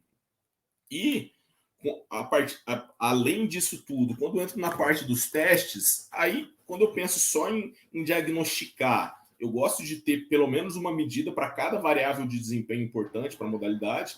Então, jiu-jitsu, eu gosto de ter uma medida de força para membro superior, membro inferior, para os principais grupos musculares, ter alguma medida de resistência de antebraço. Então, entra alguns testes ali, assim, para brincar. E aí é o que o Vitor falou na resposta anterior, que acredito que ele vai detalhar um pouco mais depois, que a parte principal desse processo é a parte do monitoramento. Então, você está periodicamente acompanhando o teu atleta para entender quando ele está respondendo. Eu não consigo hoje não, já há um bom tempo, eu não consigo conceber a ideia de você fazer a prescrição de um treino e acompanhar o processo sem ter alguma medida para te dar algum suporte, cara. Porque você não vai acertar, você vai errar a carga de treino que você vai estar dando. Ou você vai colocar muita intensidade, ou você vai colocar muito volume de treino, tempo de recuperação inadequado. Se você não estiver monitorando, essa é a chave para o insucesso. Maneiro, legal. O monitoramento e o controle de carga, esse contexto da gente conseguir definir bem, né, o monitoramento e o controle de carga, ele veio para auxiliar muito, né, os preparadores físicos, independente do esporte, mas veio muito para auxiliar os preparadores físicos para que eles tenham total, né, noção do que eles precisam, né, controlar e avaliar no período de treino, né, para que eles tenham ciência do que é necessário avaliar, tanto das cargas internas quanto das cargas externas. Isso, eu acho que, de certa forma, a ciência trouxe como ferramenta para facilitar a ponta. Isso é muito legal, né? E, assim, ouvindo vocês é muito legal, porque a gente espera algumas respostas que a gente sabe que vai vir de vocês, mas sempre vem uma surpresa, né? Sempre vem algo para acrescentar em coisas que a gente nem pensava antes, né? Assim como o Léo falou, assim como o Vitor falou, né? Você ter a vivência ali, né? Respingar o suor em você saber o que está acontecendo ali no tatame, né? O sentimento do atleta é real, né? E a gente tem que saber, né? A gente tem que saber esse sentimento. E cada atleta é um atleta. A forma que você vai intervir sobre o atleta é diferente em um em relação ao outro. Então, isso é muito importante. Né? A gente teve do basquete, né, Erdi? A gente teve a resenha lá com a galera do basquete e o Diego, ele bem falou, né? Eu fazia preparação física dos meus atletas e eu obrigava eles a tirar o fone de ouvido para fazer o treinamento, porque eu queria que eles prestassem atenção. Né? E aí ele falou que foi lá na NBA para ver como é que é o processo. A galera, todo mundo com fone de ouvido. Né? Todo mundo com fone de ouvido. Ele falou assim, será que eu que estou certo? Será que são eles que estão certos? Ele falou, eu estou vivendo aqui, vou sentir. Né? E ele começou a perceber que o fone de ouvido fazia que esses caras se concentrassem mais. Né? Não foi isso, Edi, que o Diego colocou? Porque na prática as coisas são bem diferentes das teorias. É isso que a gente tem comentado aqui o tempo todo, né? Não é? Quando você vem da prática e vai para academia, para a universidade, é muito diferente do que você estar só na academia, só na universidade, pesquisando e não ter a vivência, né, prática. Isso em todas as áreas. Eu trabalhei muitos anos com futebol. Eu lembro quando eu cheguei em 2003 no futebol e eu trazia aquelas teorias, né? E eu escutava num ambiente assim, o Erdi é muito teórico. Hoje você percebe que essas coisas mudaram completamente. Né? Hoje você pergunta não aonde ele jogou, você pergunta aonde ele estudou, né? O que ele produziu, e justamente pela responsabilidade que nós temos de formar diretrizes, conteúdos, protocolos para melhorar aí o processo no esporte. Felipe, temos perguntas? Temos perguntas, e a pergunta é legal. Deixa eu só abrir aqui a pergunta, só um minutinho. A pergunta é... Você já está jogando em mim, né? Tu gosta, né? Pergunta é... Kate Marrone, Arapiraca, Alagoas. Kate Marrone, O que foi, cara? Kate Marrone, Arapiraca, Alagoas. Você tá rindo? Cuidado com o nome das pessoas, porque tem gente que manda um nome que não é nome, tipo Tomás, Turbana, aquelas coisas assim. Cuidado, cara, você tá lendo... Tá. Faz o que eu abri aqui. Não, desculpa, mas Kate Marrone, Arapiraca, Alagoas. Então, Kate Marrone... Não é Alagoas, não, cara. Sim, tem. Eu tô aqui, né? Olhou no mapa. Sim. Tá ele aqui. foi no mapa do Google Maps lá. Tenho certeza que você fez isso, cara. Nunca foi a Alagoas. Eu já fui, eu tive lá. Tá bom, segura teu dia aí que Kate Marrone quer perguntar. Bom, a gente tem visto muito, né, a questão da prática da preparação física, né, e a gente compara muito da prática da preparação física, né, de períodos da década passada, né, do início dos anos 2000, né, e a gente vê muitas mudanças, que é importante porque a evolução da preparação física do esporte demanda isso, né, e essa evolução vai muito de encontro com a questão do princípio da especificidade, né, antigamente a galera falava que o treinamento era correr não sei quantos quilômetros, subir escadaria, né, fazer movimentos completamente loucos, né? Até o próprio Tales, conversando com o Tales, ele é formado em educação física, ele contestava vários treinamentos que ele fazia, ele falou assim, mas por que eu vou fazer isso? Isso não está presente durante a luta, eu não vou usar isso para a luta, para que eu vou subir 500 degraus de escada? Para quê? Né? E aí essa contestação é muito importante. Eu queria ouvir um pouco de vocês, né, exatamente sobre isso, a questão do princípio da especificidade, a relação tempo-movimento específico das lutas, né, e se vocês puderem trazer algumas dessas informações, seja para o jiu-jitsu, seja para o judô, seja para o MMA, para a galera ter essa noção e como aplicar na prática em si. Tá? Se o Léo puder começar respondendo, fica à vontade, Léo. Obrigado aí, valeu. Valeu. Vou tentar ser mais direto aqui, fico um pouco mais na especificidade. O Vitor, se quiser, ele fica mais com o tempo movimento ali, porque acaba tendo a interconexão entre os dois. Felipe, como você bem mesmo disse, cara, e como o papo é chopp, né, cara? O chopp leva a gente a dar uma filosofada. Se você for pensar, cara, a gente vive numa constante mudança da estrutura social, né? E a gente não se dá conta disso. E se você for comparar o estilo de vida que a gente tinha há 10 anos atrás e o conhecimento que a gente tinha lá e tem hoje, isso muda bastante. Se você for pegar política, cara, ninguém sabia quem era ministro de STF, como é que funcionava para você passar uma lei. Pouca gente sabia. Hoje em dia todo mundo sabe. Para o treinamento, a mesma coisa, porque o que ocorria antigamente, a ciência não chegava nas pessoas. Hoje em dia você está tranquilo lá na tua casa, a ciência bate no teu Instagram, bate no teu Facebook, então as tomadas de decisões elas vão mudando. Então, um questionamento que o Thales fazia, hoje muito mais atletas fazem, porque eles acabam tendo essas informações. E quando a gente para ver essa questão da especificidade, cara, é um dos temas que eu acho que é o mais complexo das pessoas fazerem um entendimento dele. Porque o que eu percebo muito nas lutas, isso a gente não pode generalizar nunca, porque tem muita gente que faz um trabalho bacana, um trabalho excelente que você acaba acompanhando, mas muita gente faz a preparação com o lutador. O que eles levam em conta? O princípio o princípio do treino, um dos princípios do treinamento é o princípio da especificidade. Então, meu atleta vai ter que fazer o treino com kimono, ou o jiu-jitsu causa desequilíbrio, vou colocar o cara para fazer em superfície instável, aí coloca o cara em cima da bola, em cima do bozu, em cima da bola do bozu com o kimono. Aí, para dar mais especificidade ainda, você coloca no piso que o cara faz, leva o cara pro tatame. Isso aí pode ser especificidade? Pode ter algum conceito de especificidade nisso, mas a especificidade é você entender quais que são as necessidades do seu atleta e da modalidade, ponto. E a necessidade da modalidade vai variar muito de atleta para atleta, estilo de luta. Então, isso acaba sendo o mais importante. E aí entra na questão da avaliação, cara. Se você avaliar teu atleta, você perceber que o nível de força dele está muito baixo, pode ser que você vai ter que passar o período inteiro da preparação trabalhando força, cara, para corrigir alguma deficiência que ele tem. Isso é especificidade. Não necessariamente você vai ter uma fórmula para todos os atletas, a fórmula do sucesso, a fórmula mágica. Não tem. Por isso que é importante o profissional estar cada vez mais trabalhando ali, se dedicando, estudando, se atualizando, vendo o que sai de novo, que dá para você incorporar. E não só de luta, viu? O que está saindo de novo no esporte, cara.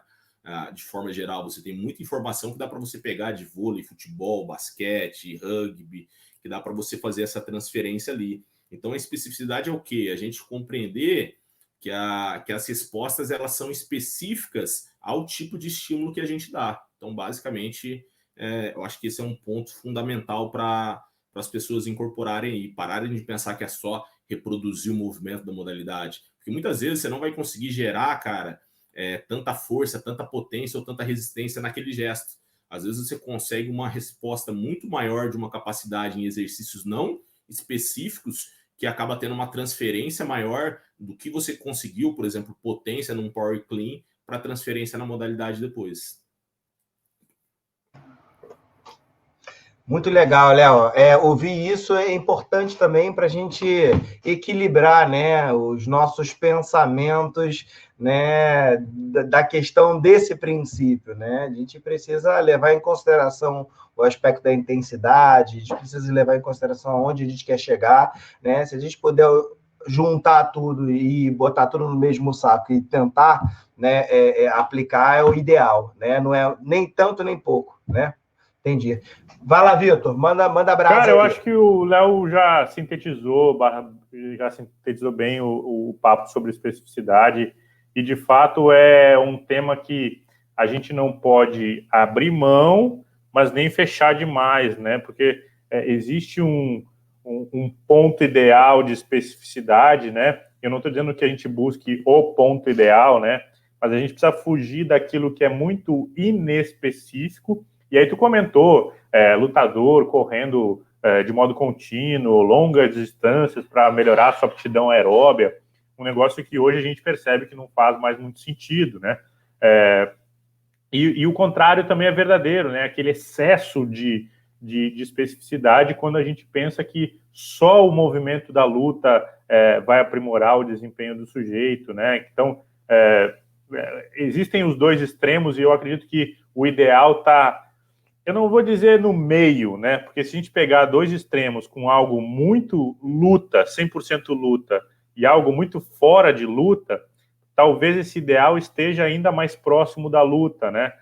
Mas especificidade tem que ser pensada com a velocidade do gesto, tem que ser pensada com os músculos que são ativados no movimento. Tem um artigo muito legal que saiu agora esse mês, o mês passado, sobre LPO. Então, o artigo mostra o seguinte: LPO é ótimo para desenvolver potência de sujeitos que não são atletas de LPO. Então, entram os lutadores aí nesse pacote. E aí percebe, ao fazer os movimentos de LPO, tem uma fase do LPO chamada de catch, né? Me ajuda aí, Léo, na fase de recebimento, né? De recepção. A fase de recepção, que é aquela que tu agacha para buscar a barra, ela não precisa ser feita se tu não é atleta de LPO. Então, isso é um ponto em que a gente está olhando para a especificidade. Olha, tem extensão tripla, tem um movimento que é veloz, com uma carga elevada, então simula a resistência do oponente. Eu posso dizer que isso é específico quando eu tiro a fase do recebimento e fico focado lá no desenvolvimento de potência do sujeito. Isso é, inclusive, mais específico do que ficar agarrando um kimono lá na puxada e fazendo 3 de 10 como se fosse bodybuilder, né?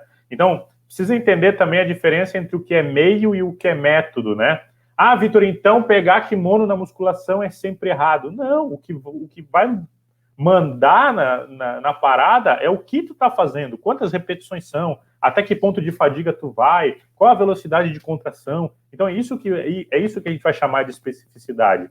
Então, não é só botar o kimono no equipamento, não é só copiar o gesto motor, a gente precisa entender quais são as demandas de fato. E um dos pontos que tu tocou é, obviamente, o tempo-movimento, a relação de esforço-pausa que as modalidades têm, que precisa ser respeitada, mas também existe uma brecha, né? Eu posso respeitar essa proporção, mas usar esforços hora mais longos, hora mais curtos, né? Dependendo da fase de preparação que eu estou.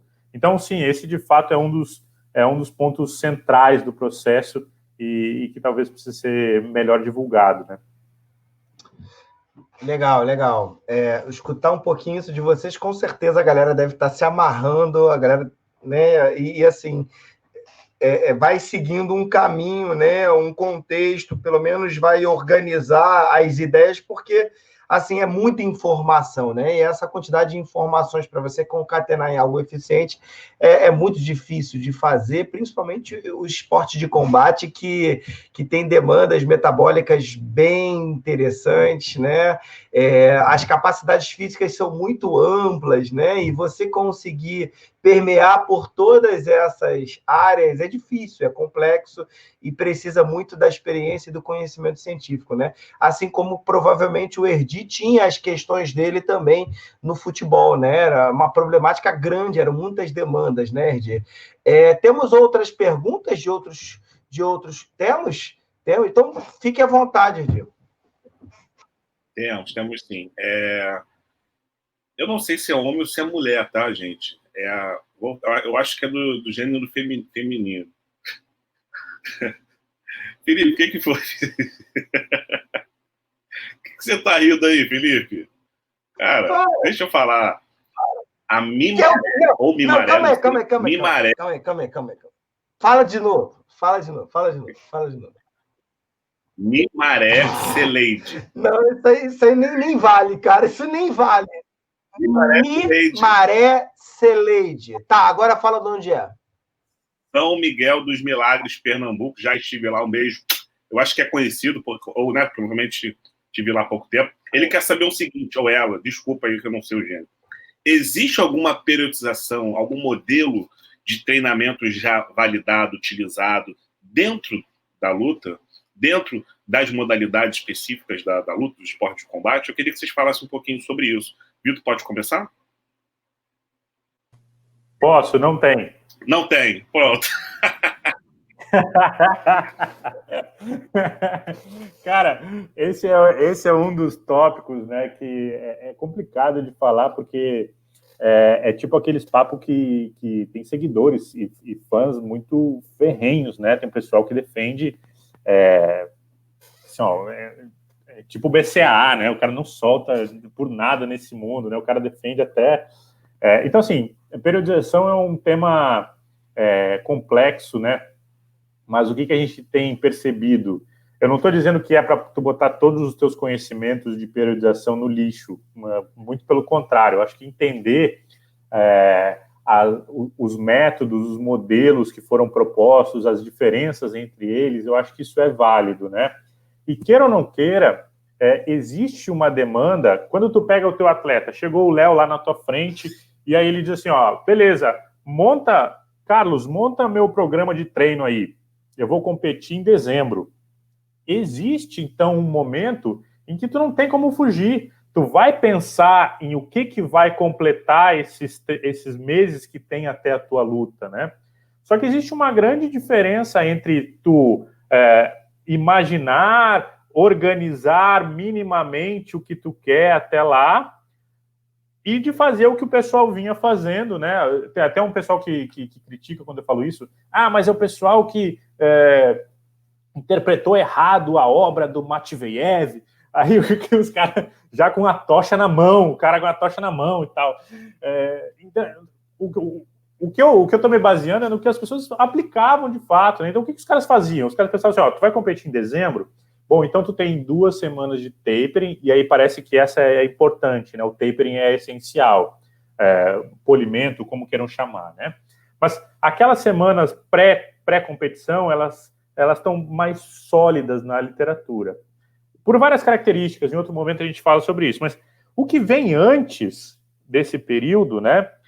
Então, o que eu vou colocar nesse último mês? O que vem, né? Eu vou minimamente colocar lá, olha, eu tenho maior quantidade de treino, maior volume de treino no início, e eu vou diminuindo o volume e aumentando a intensidade, se eu for seguir um modelo linear, por exemplo. Então, fazer isso de modo geral parece útil e dificilmente tu vai fugir de uma perspectiva dessa, né? Agora, o pessoal acreditava que era o seguinte, olha, vai ser um mês de força máxima, vai ser um mês de hipertrofia, vai ser um mês de potência, e aí tá fechado, força máxima vai ser 3 RM, hipertrofia vai ser 8, e potência vai ser variável, com carga leve e baixa, e aí esse sujeito vai chegar lá em dezembro e vai atingir um pico de desempenho que vai ser o maior desempenho dele de toda a trajetória esportiva do cara. Então, esse modelo muito fechado, blocado, ele parece ser irreal no contexto que a gente tem hoje. Temos competições muito mais frequentes, temos atletas, um nível competitivo muito mais alto, temos métodos e perspectivas de treino já muito diferenciadas, né?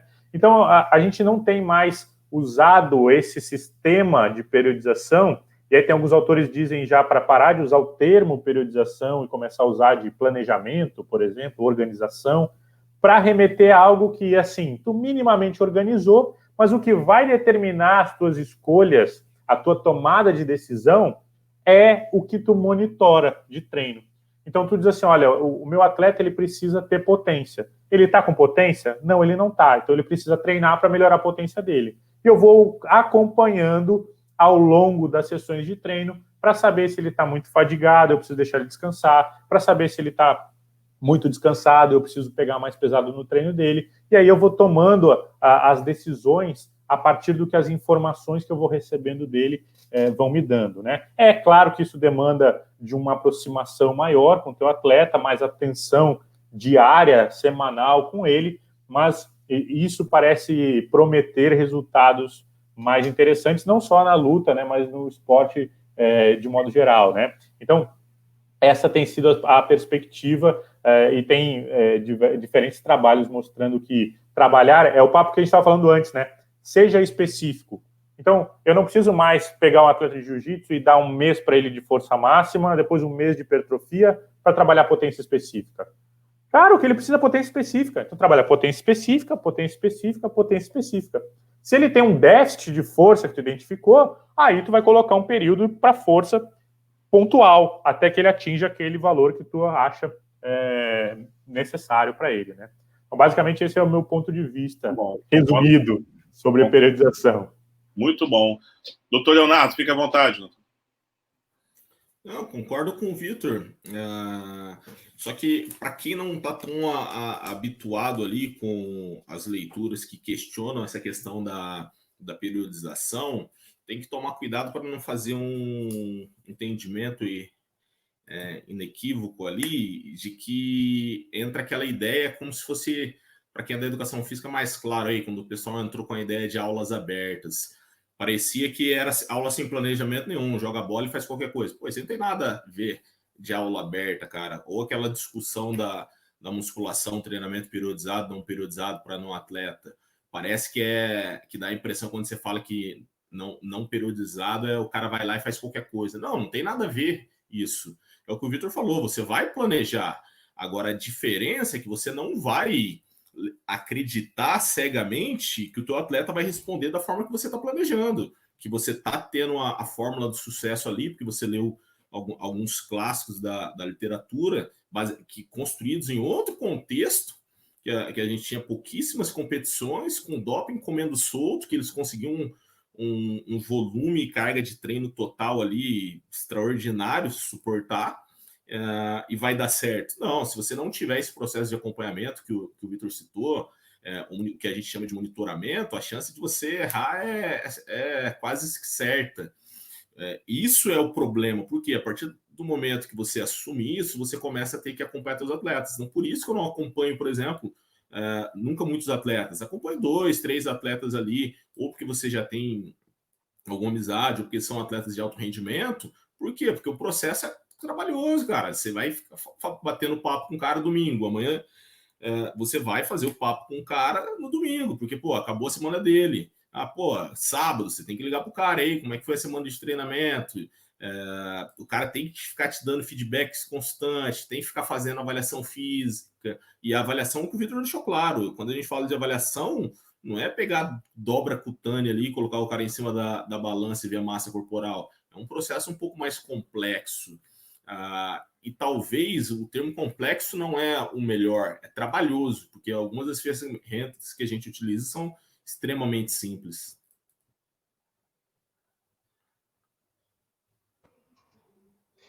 Cara, legal. É bom ouvir e a gente vai aprendendo. Eu falei que ele era o cara, não falei? É ele? Do lado cara, aqui. Cara, eu falei isso com o Erdi na semana do basquete. A gente tem que vender isso aí, Erdi, fazer dinheiro com esse troço aí, cara. Tô dentro, só mandar comissão. Porque manda a comissão, a gente deixa tudo certo.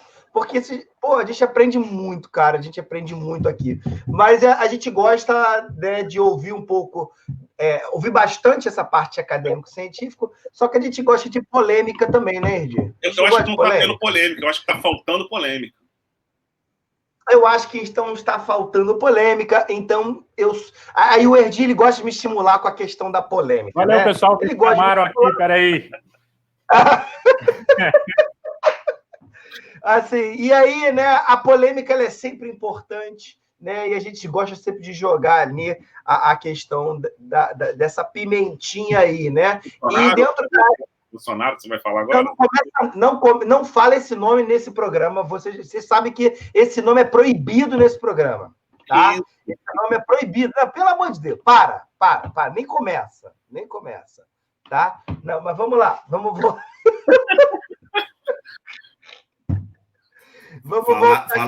Falar de política no Rio de Janeiro ultimamente não está sendo uma coisa muito feliz, né, cara? Caiu até o Ibope aí, ó. Falou de política, caiu o Ibope. Falou desse indivíduo, desse imbecil aí, cai sim mesmo a audiência. Né? A gente só tem 3 pessoas assistindo. Você falou isso, agora só tem uma, cara. A gente tem e eu faço questão de deixar. Não, vai deixar. As pessoas vão. Não feche o meu microfone. Tá? Mas vamos para uma polêmica um pouco mais tranquila, mais branda, né? Porque falar sobre esse indivíduo nem se relaciona com o tema do nosso programa, né? Chopp na ciência, né? Mas, vindo um pouco para essa pimentinha aí, eu queria saber de vocês a visão da preparação física nos atletas de combate no Brasil. o que vocês pensam, né, sobre a preparação física nos atletas de combate no Brasil. A gente, né, a gente está com uma questão aí dentro do judô que no feminino está dando muito resultado, o masculino o resultado não está vindo com tanta intensidade, apesar da base tá tendo resultados, bons resultados, né? E assim, a gente sabe que tem uma disputa muito grande, né? Mas a gente vem também do MMA, né, com um período aí sem cinturão, né, do sexo masculino. A Amanda Nunes está dominando ali, né, uma questão ali de dominância do sexo feminino, isso é importante, é legal também, mas a gente vem aí vendo que tá tendo um déficit aí no sexo masculino. Agora o Davidson, que pegou o cinturão, ainda bem, no masculino. Mas vocês acham que tem alguma pontinha aí da preparação física que está influenciando, né, e que a gente precisa melhorar de alguma forma ou não? Ou vocês veem como a preparação física, né, fazendo um trabalho muito bom e que o Brasil só tende a melhorar e que os problemas não estão relacionados com isso? Léo, fala comigo, o que você acha? Eu vou ser curto aqui, porque de polêmica a gente tenta evitar e fugir, cara. Felipe, esse é um ponto complicado, cara. Até vou começar fazendo uma pergunta para o Vitor aí primeiro. Ô, Vitor, foi 2018 que começou o programa de mestrado de vocês na UFPA? Foi oficialmente em 2019, né? Ele foi aprovado em 2018, começou em 2019. Aprovou em 2018, começou em 2019. Depois o Vitor vai confirmar se eu estiver errado. Foi o primeiro programa de pós-graduação no norte do país, né? Programa de mestrado na educação física em todo o norte do país. Eu estou falando isso porque, se você pensar no quanto que o Brasil está evoluindo, cara, tem muita coisa recente para nós. As universidades, a educação física, a pós-graduação. Então, a gente tem a ilusão que os processos, a ciência vai estar chegando na atuação dos profissionais lá que estão trabalhando no dia a dia com os atletas, cara, é ilusão. Está sendo recente, as coisas estão melhorando e estão melhorando muito. Você ainda tem alguns gaps que você acaba vendo, algumas rotinas um tanto quanto bem discutíveis, né, cara? Porque é complicado você dizer o que é errado, porque às vezes a gente faz uma avaliação sem ter certeza de todos os processos que estão ocorrendo ali. Ver um vídeo no YouTube, no Instagram, é difícil de você avaliar como é que está o sistema. Mas às vezes você tem alguns colegas ali que trabalham com algumas equipes ou vivenciam o dia a dia com alguns atletas, você vê, pô, tem muita coisa que está defasada. Por quê? Em partes porque o que eu e o Vitor, a gente já discutiu bastante isso, é a linguagem. Muitas vezes quem está lá na academia, e eu digo nas universidades, produzindo conhecimento, não transporta, não consegue se comunicar com quem está lá no dia a dia, falando, você tem um problema X na preparação, olha o que a gente descobriu nas nossas pesquisas aqui. Essa comunicação é um pouco defasada. Porque, pô, se a gente vai fazer um curso de atualização e eu começar a ficar falando de estatística, de valor de P, se foi uma nova, quando deveria ter sido um teste não paramétrico, cara, isso não é relevante. O cara quer saber como que eu trago aquela informação da ciência para a prática, ponto. Então, o meu posicionamento nisso é o quê? Tem essa questão que a informação não está chegando, o Brasil é um dos principais produtores de conhecimento de pesquisa aí com lutas no mundo, em algumas modalidades é o principal, disparado, só que essa informação não está chegando, então precisa ter estratégias, por isso que é programa igual esse, a gente faz curso, eu faço mentoria, o Vitor faz mentoria, o Vitor faz a consultoria, tá dando curso direto pelo Brasil aí, outras pessoas também, então para ter essa comunicação de trazer essa informação da ciência para a prática. Agora, outro ponto importante que você fala da preparação física, tem muito gap sim, e um ponto que eu acho que tem esse gap, cara, sustento aí até com duas entrevistas que eu vi recentemente, bem bacana. Uma foi uma resenha com o Pé de Pano, que é do Jiu-Jitsu Conhece, e um dos entrevistados ali, que também foi campeão absoluto mundial na preto comprido, ele fala, pô, nos Estados Unidos não é só questão da gente ter mais acesso a dinheiro e tem mais oportunidade, é porque tem um profissionalismo maior envolvido, sim. Eu vejo que isso no mundo das lutas, não generalizando, mas ainda falta bastante. Isso explica um pouco porque o desempenho em algumas modalidades estão aquém do desejado ou aquém do que já foi no passado.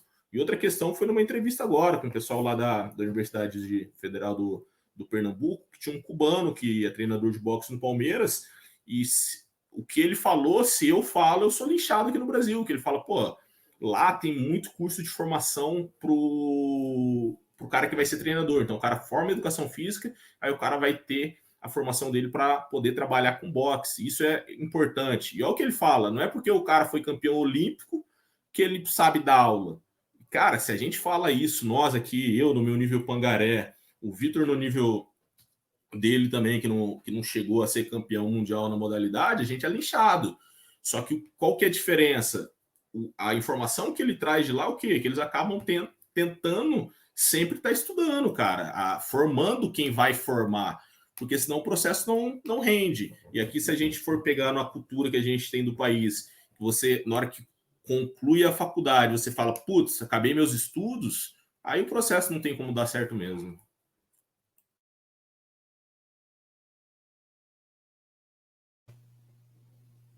Vou eu? Mete bronca, Vitor. Então, cara, eu assino embaixo de tudo que o Léo falou, mas eu vou aproveitar esse momento e da audiência para aumentar o buraco, né? Então, eu concordo que o Léo tem toda a razão, né? Estudar não precisa esperar terminar a faculdade, não precisa parar quando a faculdade termina, né? Então, precisa continuar desenvolvendo o seu conhecimento específico, né? Só que tem um problema, e aí vamos filosofar um pouco, como o Léo falou, né? Que a gente sempre foi, no futebol, depois o Erdi fala se ele tem essa mesma impressão, mas a minha impressão é que a gente sempre foi muito baseado em talento, né? E, de fato, a gente tem muitos talentos, inúmeros, tanto na luta quanto no futebol, e em diferentes modalidades esportivas. Só que parece que o talento não está mais dando conta sozinho, né? A gente precisa de uma estrutura, e não só uma estrutura de preparação física, de grandes centros, de grandes cientistas. Nós precisamos de uma estrutura de base, nós precisamos de formação, né? Nós precisamos de volume de atletas com alto potencial para poder figurar de novo, né, nas grandes competições, a nível mundial, olímpico e tudo mais, né? Então, tu pega países, me corrija se eu estiver errado, né? Mas tu pega a China, que investiu na base do LPO e se tornou uma grande potência da modalidade, né? Então, o Brasil precisa investir nessa base de formação, acreditar no esporte como uma ferramenta com potencial absurdo de inserção, de melhora, de ascensão social dos sujeitos, né? Mas também de contribuição intelectual, né? O sujeito que avança no esporte, ele acaba conhecendo culturas diferentes e tal. Então, tem tanta falta, né? Que olha só o que a gente faz, a gente romantiza o papo do sofrimento, né? Ah, pois o sujeito saiu do interior, ele batalhou, ele dormiu no tatame, ele trabalhou fazendo não sei o que tal, mas ele se tornou um campeão e agora ele é o campeão do Brasil e nos representa e tal. Cara, na real, se tu for olhar sem esse filtro romantizado, porra, o cara se ferrou. Pode falar se fudeu aqui nesse programa?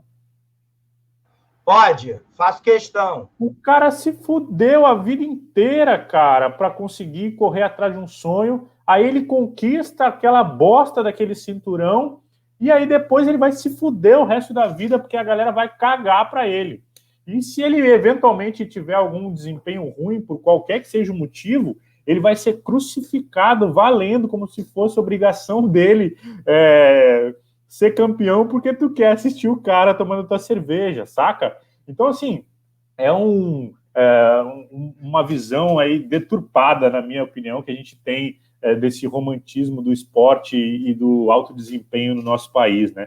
Então, se tivéssemos uma base, se tivéssemos estrutura, centros de formação, seleciona os caras, dá treino para os caras, dá comida para os caras, a gente não tem comida para dar para os caras, dá comida para os caras, dá treino para os caras, aí a gente vai ter um volume grande de pessoas em ascensão esportiva, né?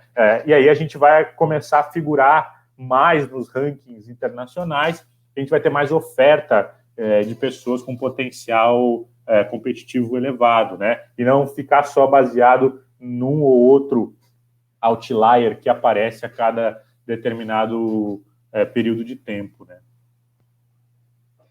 Era a polêmica que eu queria, já que é para complementar na polêmica, vamos parar de colocar a culpa tudo só na estrutura que a gente não tem, e vamos começar a colocar não fazer igual a educação. A educação no Brasil tá ruim, vamos colocar mais dinheiro. Não, cara, vamos trabalhar para conseguir, com os recursos que a gente tem, fazer um trabalho bem mais feito. Lógico, se conseguir enfiar mais grana, beleza. Mas, pô, tem muita modalidade que tem grana pra caramba, é rentável pra caramba e faz um trabalho horrível, cara. Isso acaba não tendo desculpa. E o que a gente estava falando até agora há pouco aqui? O que a gente precisa para fazer monitoramento dos caras, Vitor? Cara, você precisa de ferramentas mínimas. Então, muita coisa passa na falta de formação do profissional também, cara. Parar com essa desculpa que é só, puta, os caras lá ganham em euro, ganham em dólar. Com certeza, a gente vive uma realidade desgramada aqui. E nos próximos anos não deve melhorar tão cedo isso. Porém, parar de jogar a responsabilidade só para fora. Porque o que eu vejo, cara? Senão você fica num discurso de perdedor. Puta, eu sou brasileiro, cara, para eu escrever pesquisa é complicado, porque eu não tenho acesso a equipamento, já em outro idioma, que nem sempre a gente tem o contato com a língua nativa para escrever é tão fácil. Beleza, cara, tem gente boa no Brasil fazendo pesquisa de ponta? Tem. Tem cara no Brasil sendo reconhecido mundialmente? Tem. Então, cara, é possível, se vira. Eu acho que, assim, eu estou vibrando aqui com a polêmica, isso é maravilhoso, né? Polêmica é sempre legal, mas assim, é sempre bom a gente também colocar na prática que aquele cara o atleta que está lá, o atleta que está competindo, que está botando a cara, o investimento ele sempre tem que estar presente, né? O cara precisa do dinheiro para estar ali, para continuar, porque senão ele não vai ter motivação para seguir o percurso dele, né? Então, isso é muito importante nesse sentido, né? Mas fala, Erdi, polêmica tu também gosta. Eu sei que tu gosta, se diverte. Gosto sim. Acho que se agrega bastante aí para a nossa profissão, essas discussões, né? Conhecer um pouquinho sobre o que os nossos convidados, da experiência, da vivência, principalmente das questões acadêmicas, aí para a gente foi uma consultoria aqui hoje, né? Pena que o programa tem tempo, tem horário, a gente está chegando no final, né, do nosso programa aí. Foi um privilégio participar, eu e o Felipe participar dessa mesa com esses convidados. E a gente queria pedir agora a vocês as considerações finais, né, para que vocês ficassem à vontade e fizessem as considerações finais de você. Vou deixar o Leonardo aí começar. Opa, primeiro agradecer o convite aí, tanto do Felipe quanto do Carlos. É um prazer fazer esse bate-papo. Agradecer a oportunidade de estar mais uma vez discutindo aqui com o Vitor. Cara, isso aqui para mim é sempre um privilégio, a gente conseguir passar algumas horas do nosso dia conversando sobre um assunto que a gente ama, né, cara? Que é a parte do esporte, a parte de preparação física. E fica o convite aí para a galera, seguir nas redes sociais, volta e meia a gente está postando alguns materiais. No próximo dia 15 tem uma mentoria aqui com um amigo, pesquisador também, professor Braulio. E sempre está rolando alguns eventos, faço consultoria também para treinador que tem dificuldade no dia a dia com seus atletas. Então é algo bem direcionado, a pessoa vem, traz o problema dela, eu acabo montando um material para a gente discutir junto e tentar achar solução. Isso acaba tendo bastante resultado, cara. Eu acho que a gente, no Brasil, tem um potencial para subir muito, melhorar muito a nossa atuação dentro do esporte, porque tem as ferramentas principais, né, cara? Tem conhecimento aqui dentro, só precisa a gente saber explorar um pouco melhor e tem um contingente humano fantástico. Beleza. Vitor, fique à vontade, meu amigo. Meus amigos, eu quero só agradecer, é uma grande honra bater papo com o Léo. O Léo já é um grande amigo de longa data. O Erdi eu conheci agora, mas o Felipe me recebeu extremamente bem, lá foi me buscar no aeroporto, no Rio de Janeiro, me tratou bem, me levou para comer. Então, é sempre um prazer estar com os amigos falando de coisas que a gente gosta de falar. E eu espero que o que a gente soltou aqui tenha ajudado aí o pessoal a aumentar seu pensamento crítico, né, e de repente contribuir com a prática, né. Fico sempre à disposição, sempre que quiserem me chamar, bater papo e tomar chopp, para mim são coisas que eu gosto bastante, né, e eu fico à disposição para quem tiver dúvida, para quem tiver comentário, tal, quer contratar para fazer show de barman, né? A gente dá um jeito, né? Tudo tem o seu preço, né? E aí, aqui nesse perfil aqui do Instagram, vocês me seguem lá que eu estou lançando um e-book totalmente de grátis sobre 10 erros na preparação física para lutadores. Então, tá de graça, dado, né, de presente, bem legal, com uma linguagem bem acessível. Vai estar lá no link da bio do meu Instagram, beleza? Tem também um canal no YouTube, Victor Cosvig. Eu fico postando uns vídeos de aula lá de temas aleatórios. Tem um vídeo muito legal lá sobre treinamento de potência para lutadores, dá para o pessoal também acompanhar, beleza? E eu fico à disposição, a hora que quiserem me chamar, é só bater o telefone aí que eu tô dentro. Obrigado, doutores. Muito obrigado, Felipe. Show de bola, hein?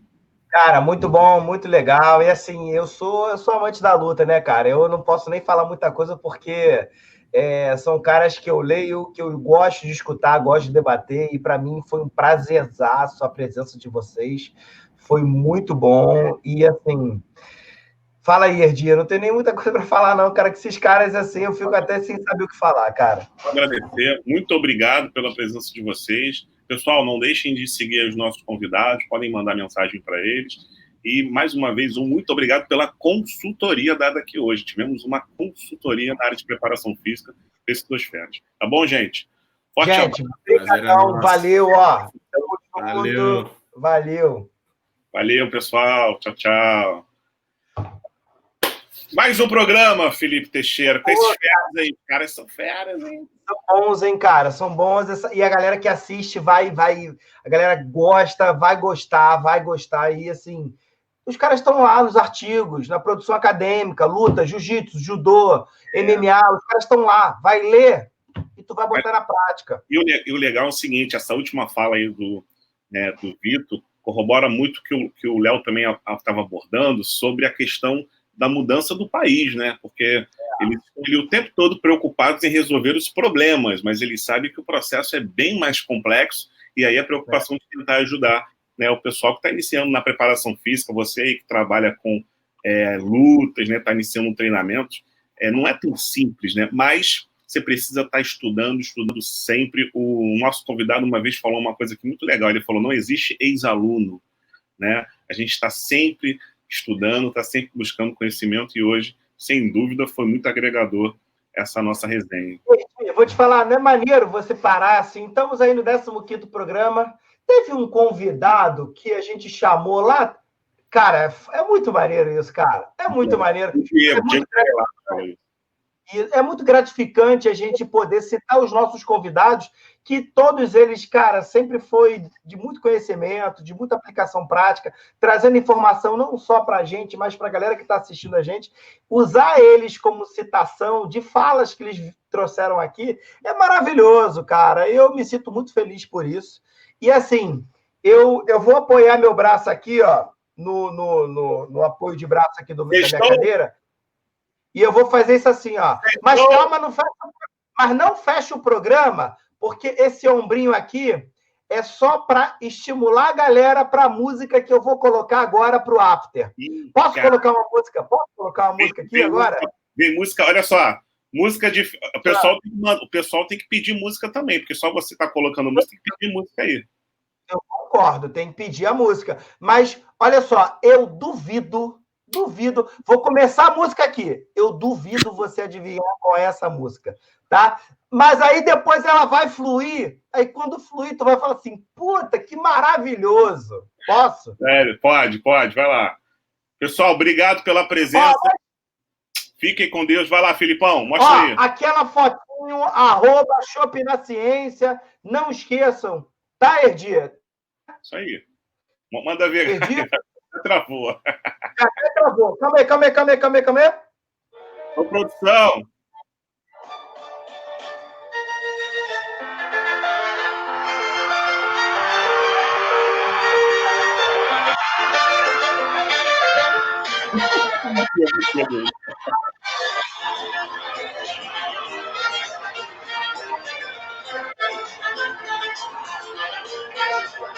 Tchau, chopeiros.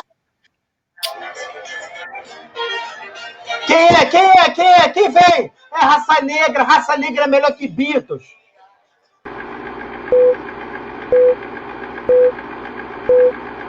Senhoras e senhores, a partir desse exato momento eu tenho o prazer e a satisfação de informar a todos os presentes que vai começar a